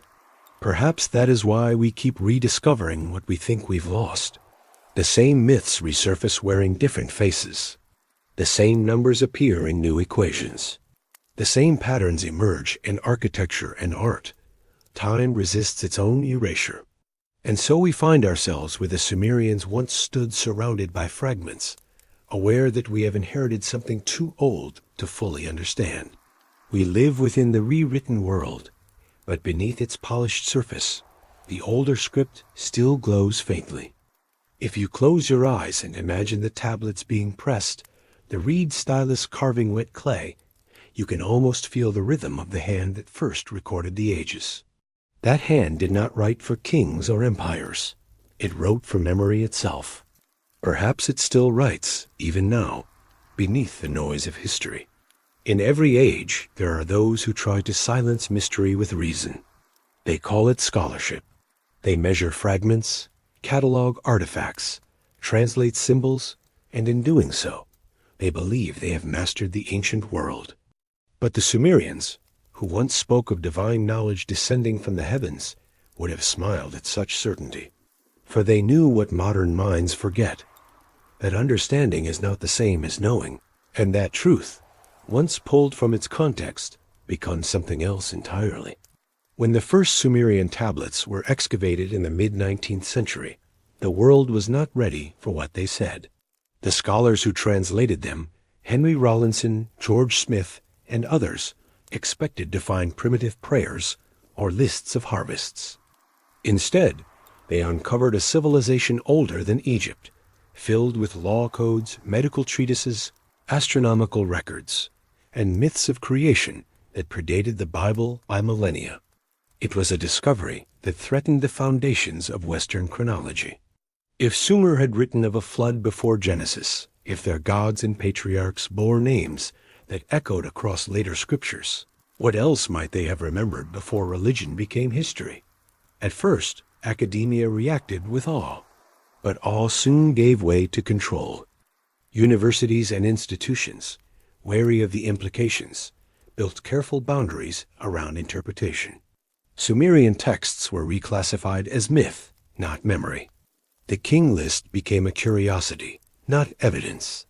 The flood was reduced to a metaphor, and the 241,200-year reigns of the first kings were dismissed as numerical exaggeration. Anything that did not fit the established timeline was quietly omitted or reinterpreted to conform. By the 20th century, the Sumerians had been domesticated, transformed from mysterious progenitors into a manageable chapter of human evolution. Their gods became metaphors for natural forces, their knowledge the product of gradual trial and error. Yet the contradictions persisted, carved in clay for anyone who cared to look. How could a primitive culture have calculated lunar cycles to within minutes of accuracy? How could they have invented a base 60 mathematical system without precedent? Why did their earliest language appear fully formed with no trace of development? The scholars who noticed these gaps often found themselves exiled to the fringes of academia. In the 1960s, Samuel Noah Kramer, one of the foremost Sumerologists, wrote that Sumerian civilization seems to spring into existence out of nowhere. His colleagues called it poetic exaggeration, yet he was right. Excavations at Eridu and Uruk revealed no slow progression from tribal life to urban complexity, only a sudden explosion of cities, temples, and written law. Something was missing, a link between prehistory and history. Others went further. In the 1970s, Zecharia Sitchin, a linguist trained in ancient Semitic languages, proposed that the gods of Sumerian texts were not divine metaphors, but beings of flesh and blood visitors from another world whom the Sumerians called the Anunnaki. His ideas, outlined in the 12th planet, ignited fascination and fury alike. Mainstream scholars condemned his translations as speculative, yet his book sold millions of copies. He asked a question academia refused to consider. If the Sumerians invented nothing but inherited everything, who were their teachers? The truth likely lies somewhere between science and heresy. While Sitchin's theories may stretch the evidence, his intuition tapped into something deeper, the discomfort that modern archaeology feels when confronted with ancient precision. For decades, specialists argued over whether the Sumerians even understood planetary motion, until discoveries proved they had calculated Jupiter's orbit centuries before Greece existed. What other insights have been buried under the weight of skepticism? The academic impulse to explain away mystery often masks a kind of fear. To admit that the ancients might have known more than we do challenges the hierarchy of progress. It implies that civilization is not a straight ascent from ignorance to enlightenment, but a series of cycles, knowledge rising, falling, and being remembered again. Such an idea undermines the very foundation of modern history, which depends on the belief that we are the pinnacle of human understanding. Yet evidence keeps surfacing that refuses to conform. In 2015, analysis of ancient Sumerian tablets revealed advanced forms of algebra methods for solving quadratic equations. Another study showed their land surveys relied on a proto-trigonometric system more accurate than those used in medieval Europe. When these results were published, they were hailed briefly in the press, then forgotten. The world prefers to believe that science began with Greece, not with Sumer. Even the language itself resists categorization. Sumerian is a linguistic isolate, unrelated to any known family. It appeared from nowhere and vanished just as suddenly, replaced by Akkadian. No one knows where it came from or why it died. It is as if the people who spoke it had appeared for one purpose, to record, then to disappear. The more scholars study it, the less sense it makes within the tidy frameworks of historical linguistics. Perhaps that is why the most profound mysteries of Sumer are buried not in translation, but in tone, the cadence of the words, the rhythm of a syntax that seems designed more for incantation than for speech. A few brave researchers, linguists, archaeologists, astronomers, have quietly begun to question whether our timeline itself is reliable. Radiocarbon dating of early Mesopotamian sites has produced anomalies, suggesting deeper antiquity than textbooks allow. Satellite imaging reveals buried riverbeds beneath the Persian Gulf. implying that some of the earliest Sumerian settlements once stood on now submerged land. If true, our first civilization may not have been the first at all, but merely the last to remember. Still, the guardians of orthodoxy remain firm. At conferences, those who raise such possibilities are often met with polite silence. Peer review, that modern ritual of consensus, ensures that the walls of accepted history remain intact. To doubt too much is to risk exile from the temple of reason. But reason without wonder is another kind of blindness. It is easy to dismiss mystery when it threatens our sense of control. It is harder to accept that our ancestors may have lived closer to truths we have since forgotten. The scholars who doubted too much were not wrong to demand evidence. They were wrong to believe that evidence could only confirm what they already knew.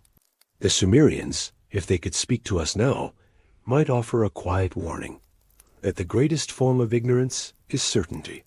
They understood that knowledge is fluid, like the rivers that birth their cities, sometimes clear, sometimes muddy, always moving. To cling too tightly to one version of truth is to dam the flow of time itself. And perhaps that is the irony of history. Those who claim to guard knowledge often bury it deeper. The clay tablets of Sumer were found not because scholars sought them, but because the wind uncovered them first. The earth, it seems, has its own way of remembering. When you read those tablets under museum glass, the wedges of cuneiform, each stroke a heartbeat from 5,000 years ago, you can feel something beyond translation. A kind of humility, a whisper from the first writers to the last. Do not mistake silence for absence. What you doubt today may be what you remember tomorrow. Clay remembers what we forget. It is the oldest form of memory the earth allows soft enough to be shaped by a fingertip, but patient enough to hold a thought for 5,000 years. Before paper, before stone, before even myth hardened into scripture, there was only wet earth and the desire to leave a trace. The Sumerians pressed reeds into that pliable skin and gave silence a language.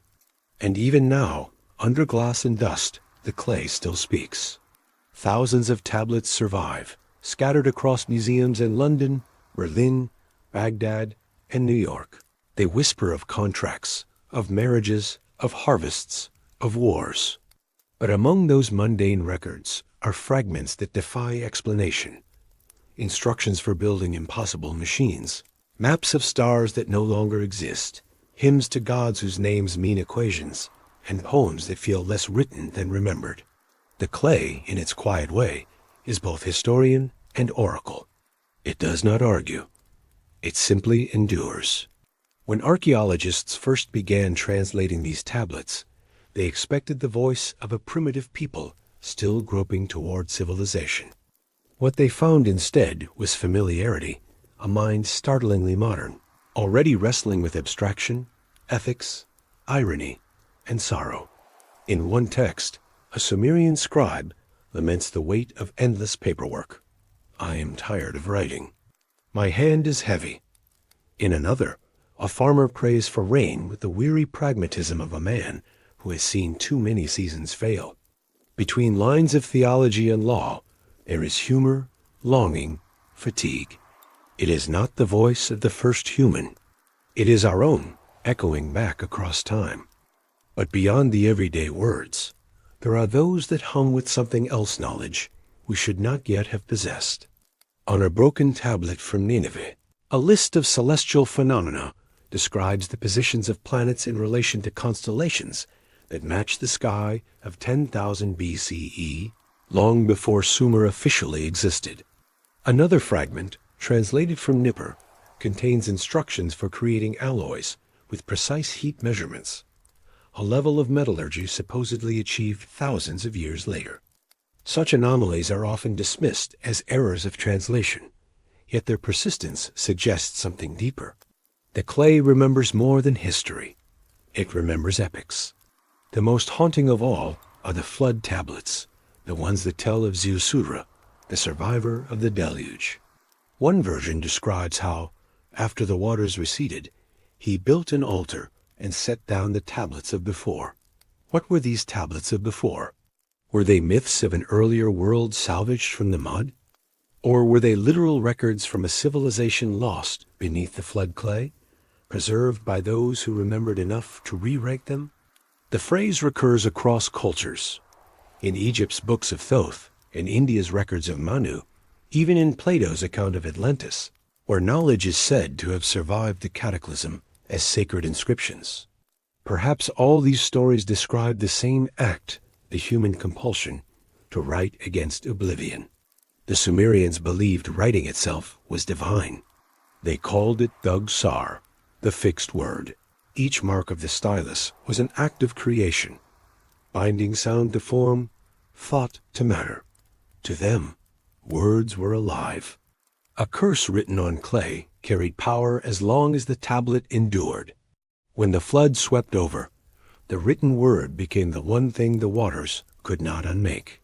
The clay, when baked by the fires of destruction, grew harder, not weaker. The apocalypse itself preserved the memory of what it destroyed.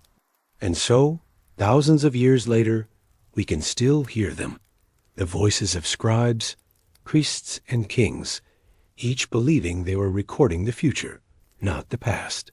Their tablets describe not only what happened, but how it was meant to be remembered. When kings erected temples, they buried foundation tablets inscribed with their names and blessings, believing that future generations would find them and rebuild upon the same sacred ground.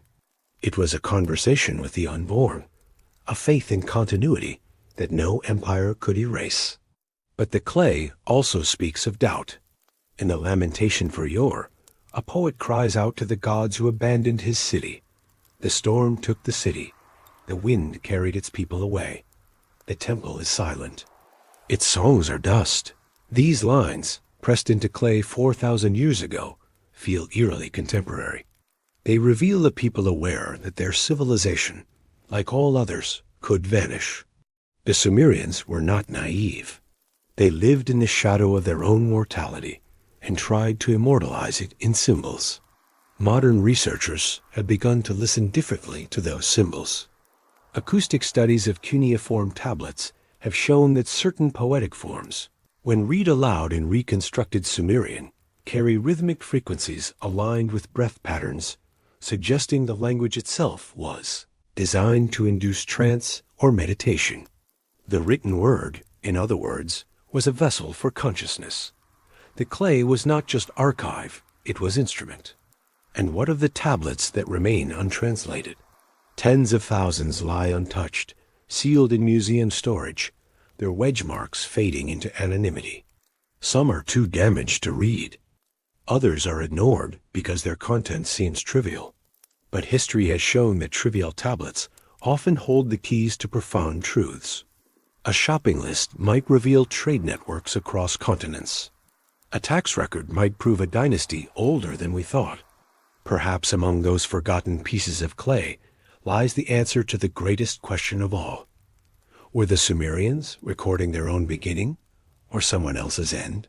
To press words into clay is to defy time itself. Every stroke says, I was here. I knew something. Remember me. And though their empires fell and their rivers changed course, the Sumerians achieved what they desired most. They were remembered. When the King List names their rulers, when the hymns invoke Enki's deep wisdom, when a broken fragment still holds the trace of a name, the clay is speaking. It does not matter that we no longer understand every word. The message has already been delivered. The world forgets, but matter remembers. If you could hold one of those tablets in your hands, its surface rough, the edges worn smooth by centuries, you would feel more than history. You would feel the warmth of a human poem that pressed it once, long before you. Their breath has long since vanished, but their thoughts remain intact, fixed in earth, still pulsing with a quiet electricity of meaning. Maybe that is what civilization truly is, not the building of cities, not the invention of laws, but the decision to record the invisible, to give shape to memory so it might outlive its maker. A clay that speaks is not only the past, it is the present, and the warning that every word we leave behind will one day become archaeology. For clay has patience. It listens longer than stone. It forgives floods and fire. It waits for someone thousands of years later to lean close and listen. And if you listen long enough, you might hear the same sound that once echoed through Eridu, the scratching of a stylus, the first whisper of a story that refuses to die. There is a number carved into stone that defies history. 241,200 years. That is the total span of rule said to have passed before the flood, before kingship ascended, before time began again. The Sumerians recorded it calmly, without astonishment, as if writing down the weight of grain or the height of a temple. For them, there was nothing impossible in eternity. But for us, who count civilization in mere millennia, the number stands like a chasm, a reminder that somewhere between the beginning and the present, we lost more than we can measure. We lost time itself. Long after the last Sumerian city crumbled into sand, after the reeds turned brittle and the rivers changed their course, something continued to breathe beneath the silence. It was not a voice, not even a memory, only an echo, the kind that lingers after sound has gone, the residue of meaning itself. You can still feel it in the air above Eridu, or in the empty museum halls where the clay tablets sleep behind glass. It waits, patient as stone, carrying the weight of everything humanity has ever forgotten. The Sumerians believed that nothing truly ends. When kingship ascended, it did not vanish. It simply withdrew to the heavens, waiting for the cycle to turn again. Every loss was temporary, every silence a prelude. Even death, to them, was only another layer of the same story. They called their underworld Kur, a vast plain beneath the earth where souls wandered among shadows. But the word Kur also meant mountain. The place of burial and the place of rising were one and the same. What went down would one day return. The echo is the bridge between those worlds. Perhaps that is why the writing has never stopped speaking. Each wedge pressed into clay was an act of defiance against impermanence. When the floods erased their cities, the baked tablets remained. When empires conquered and rewrote their gods, the tablets endured. Even when the language itself vanished, the shapes of the signs still held power. 1,000 years after the last Sumerian scribe, Babylonian scholars still copied those signs as ritual, unable to let them die. They did not understand every word, but they sensed that to preserve the form was to preserve the resonance. The echo outlived the voice.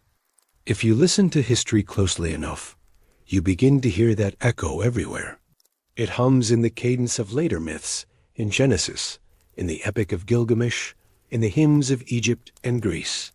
It repeats in architecture, in the proportions of temples, in the alignment of stones to the stars.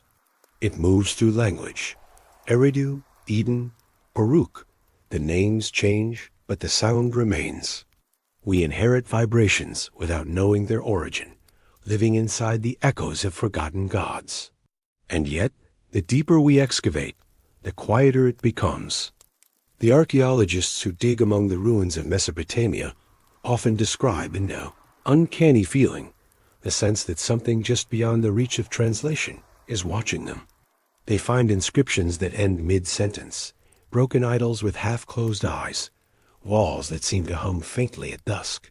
These are not supernatural impressions. They are the acoustics of time itself.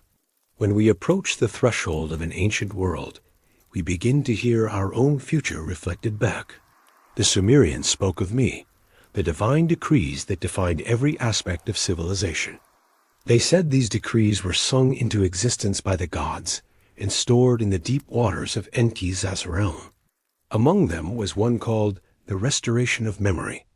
Perhaps that is what the echo is, the lingering tone of that decree, still reverberating through the centuries, still waiting for us to listen. In a way, all of human history since Sumer has been an attempt to interpret that sound. Every philosophy, every religion, every scientific theory is another translation of the same vibration. We give it new names, order, truth, gravity, divinity, but its rhythm is always the same. A call to remember not just facts or dates, but something older, something the world itself once knew before the flood of forgetting washed over it. And maybe that's why, even now, we are drawn back to the ruins. We build museums and replicas. We study the tablets under sterile lights. But what we're really searching for is the pulse beneath the dust, the echo of meaning that refuses to die. We cannot explain it, so we call it curiosity. But it feels more like longing. When the Assyriologist Samuel Noah Kramer published History Begins at Sumer, he meant it as a tribute. Yet perhaps history didn't begin there at all. Perhaps that was simply the first moment we tried to hold on to what was slipping away. The Sumerians were not the first to live, or to dream, or to fall. They were merely the first to inscribe the echo, to make it visible, tangible, undeniable. And in doing so, they gave us a mirror for our own impermanence. Look closely at one of those ancient tablets, the cracks spreading across its surface like veins, the faded wedge marks that once spelled divine names. Each fracture is a heartbeat of the earth itself. The clay does not mourn what is lost. It records it with serenity. It has seen kings come and go, languages rise and vanish, gods fall into silence. Yet it remains not immortal, but persistent, like a whisper that refuses to fade even when no one listens. There is an irony there, quiet and cruel. The Sumerians wrote so that they would not be forgotten, and in that act they ensured we could never truly understand them. Their symbols have survived, but their tone, the feeling behind the words, has dissolved in translation. We can reconstruct their grammar, but not their awe. We can read their hymns, but not their silence. The echo, stripped of its source, becomes ours. We inherit their forgetting as our own. Still, something in that echo stirs. When you read their texts, when you hear their names Alulim, Enki, Inanna, Ziusudra, it awakens a faint recognition, like remembering a dream you've never had. Perhaps that is the oldest memory of all, that we've been here before and will be again. The 241,200 years of rule the Sumerians recorded were not numbers, but wave cycles, of awakening and oblivion, of creation and collapse. The flood was never the end. It was the breath between worlds. What remains now is the quiet interval after the exhale. Civilization has risen again, as it always does, full of pride and noise, convinced it is the first and the last. But the clay beneath our feet still holds its ancient inscriptions. The rivers still trace the paths of the old canals. The stars above still align with the vanished ziggurats. The pattern has not changed. We are simply the latest reflection in the same eternal water. And perhaps that is what the echo has been trying to tell us all along, that nothing we build, nothing we know is truly new. We are not inventing history. We are remembering it. Every discovery is an act of recovery. Every question a fragment of an answer, already written in the deep. The clay speaks. The stars echo. The mind remembers. The cycle continues. If you close your eyes now and breathe slowly, you might hear it, a faint hum beneath the noise of the modern world. It is the same sound that once rose from the temple of Eridu, the same vibration that moved through the stylus into wet clay. It is the heartbeat of the first storytellers, the pulse of time itself. And in that sound, there is neither beginning nor end, only the echo that remains. If this journey into the ancient past has stirred something in you, I'd love to hear your thoughts. What do you think really happened before the flood? Are we discovering history, or simply remembering what we've always known? Leave your reflections in the comments below. And if you found value in this exploration of the Sumerian King List, please like this video and subscribe to Past Treasures so we can continue uncovering the mysteries buried in time. Until our next journey into the forgotten world, stay curious and keep searching for the truth beneath the dust.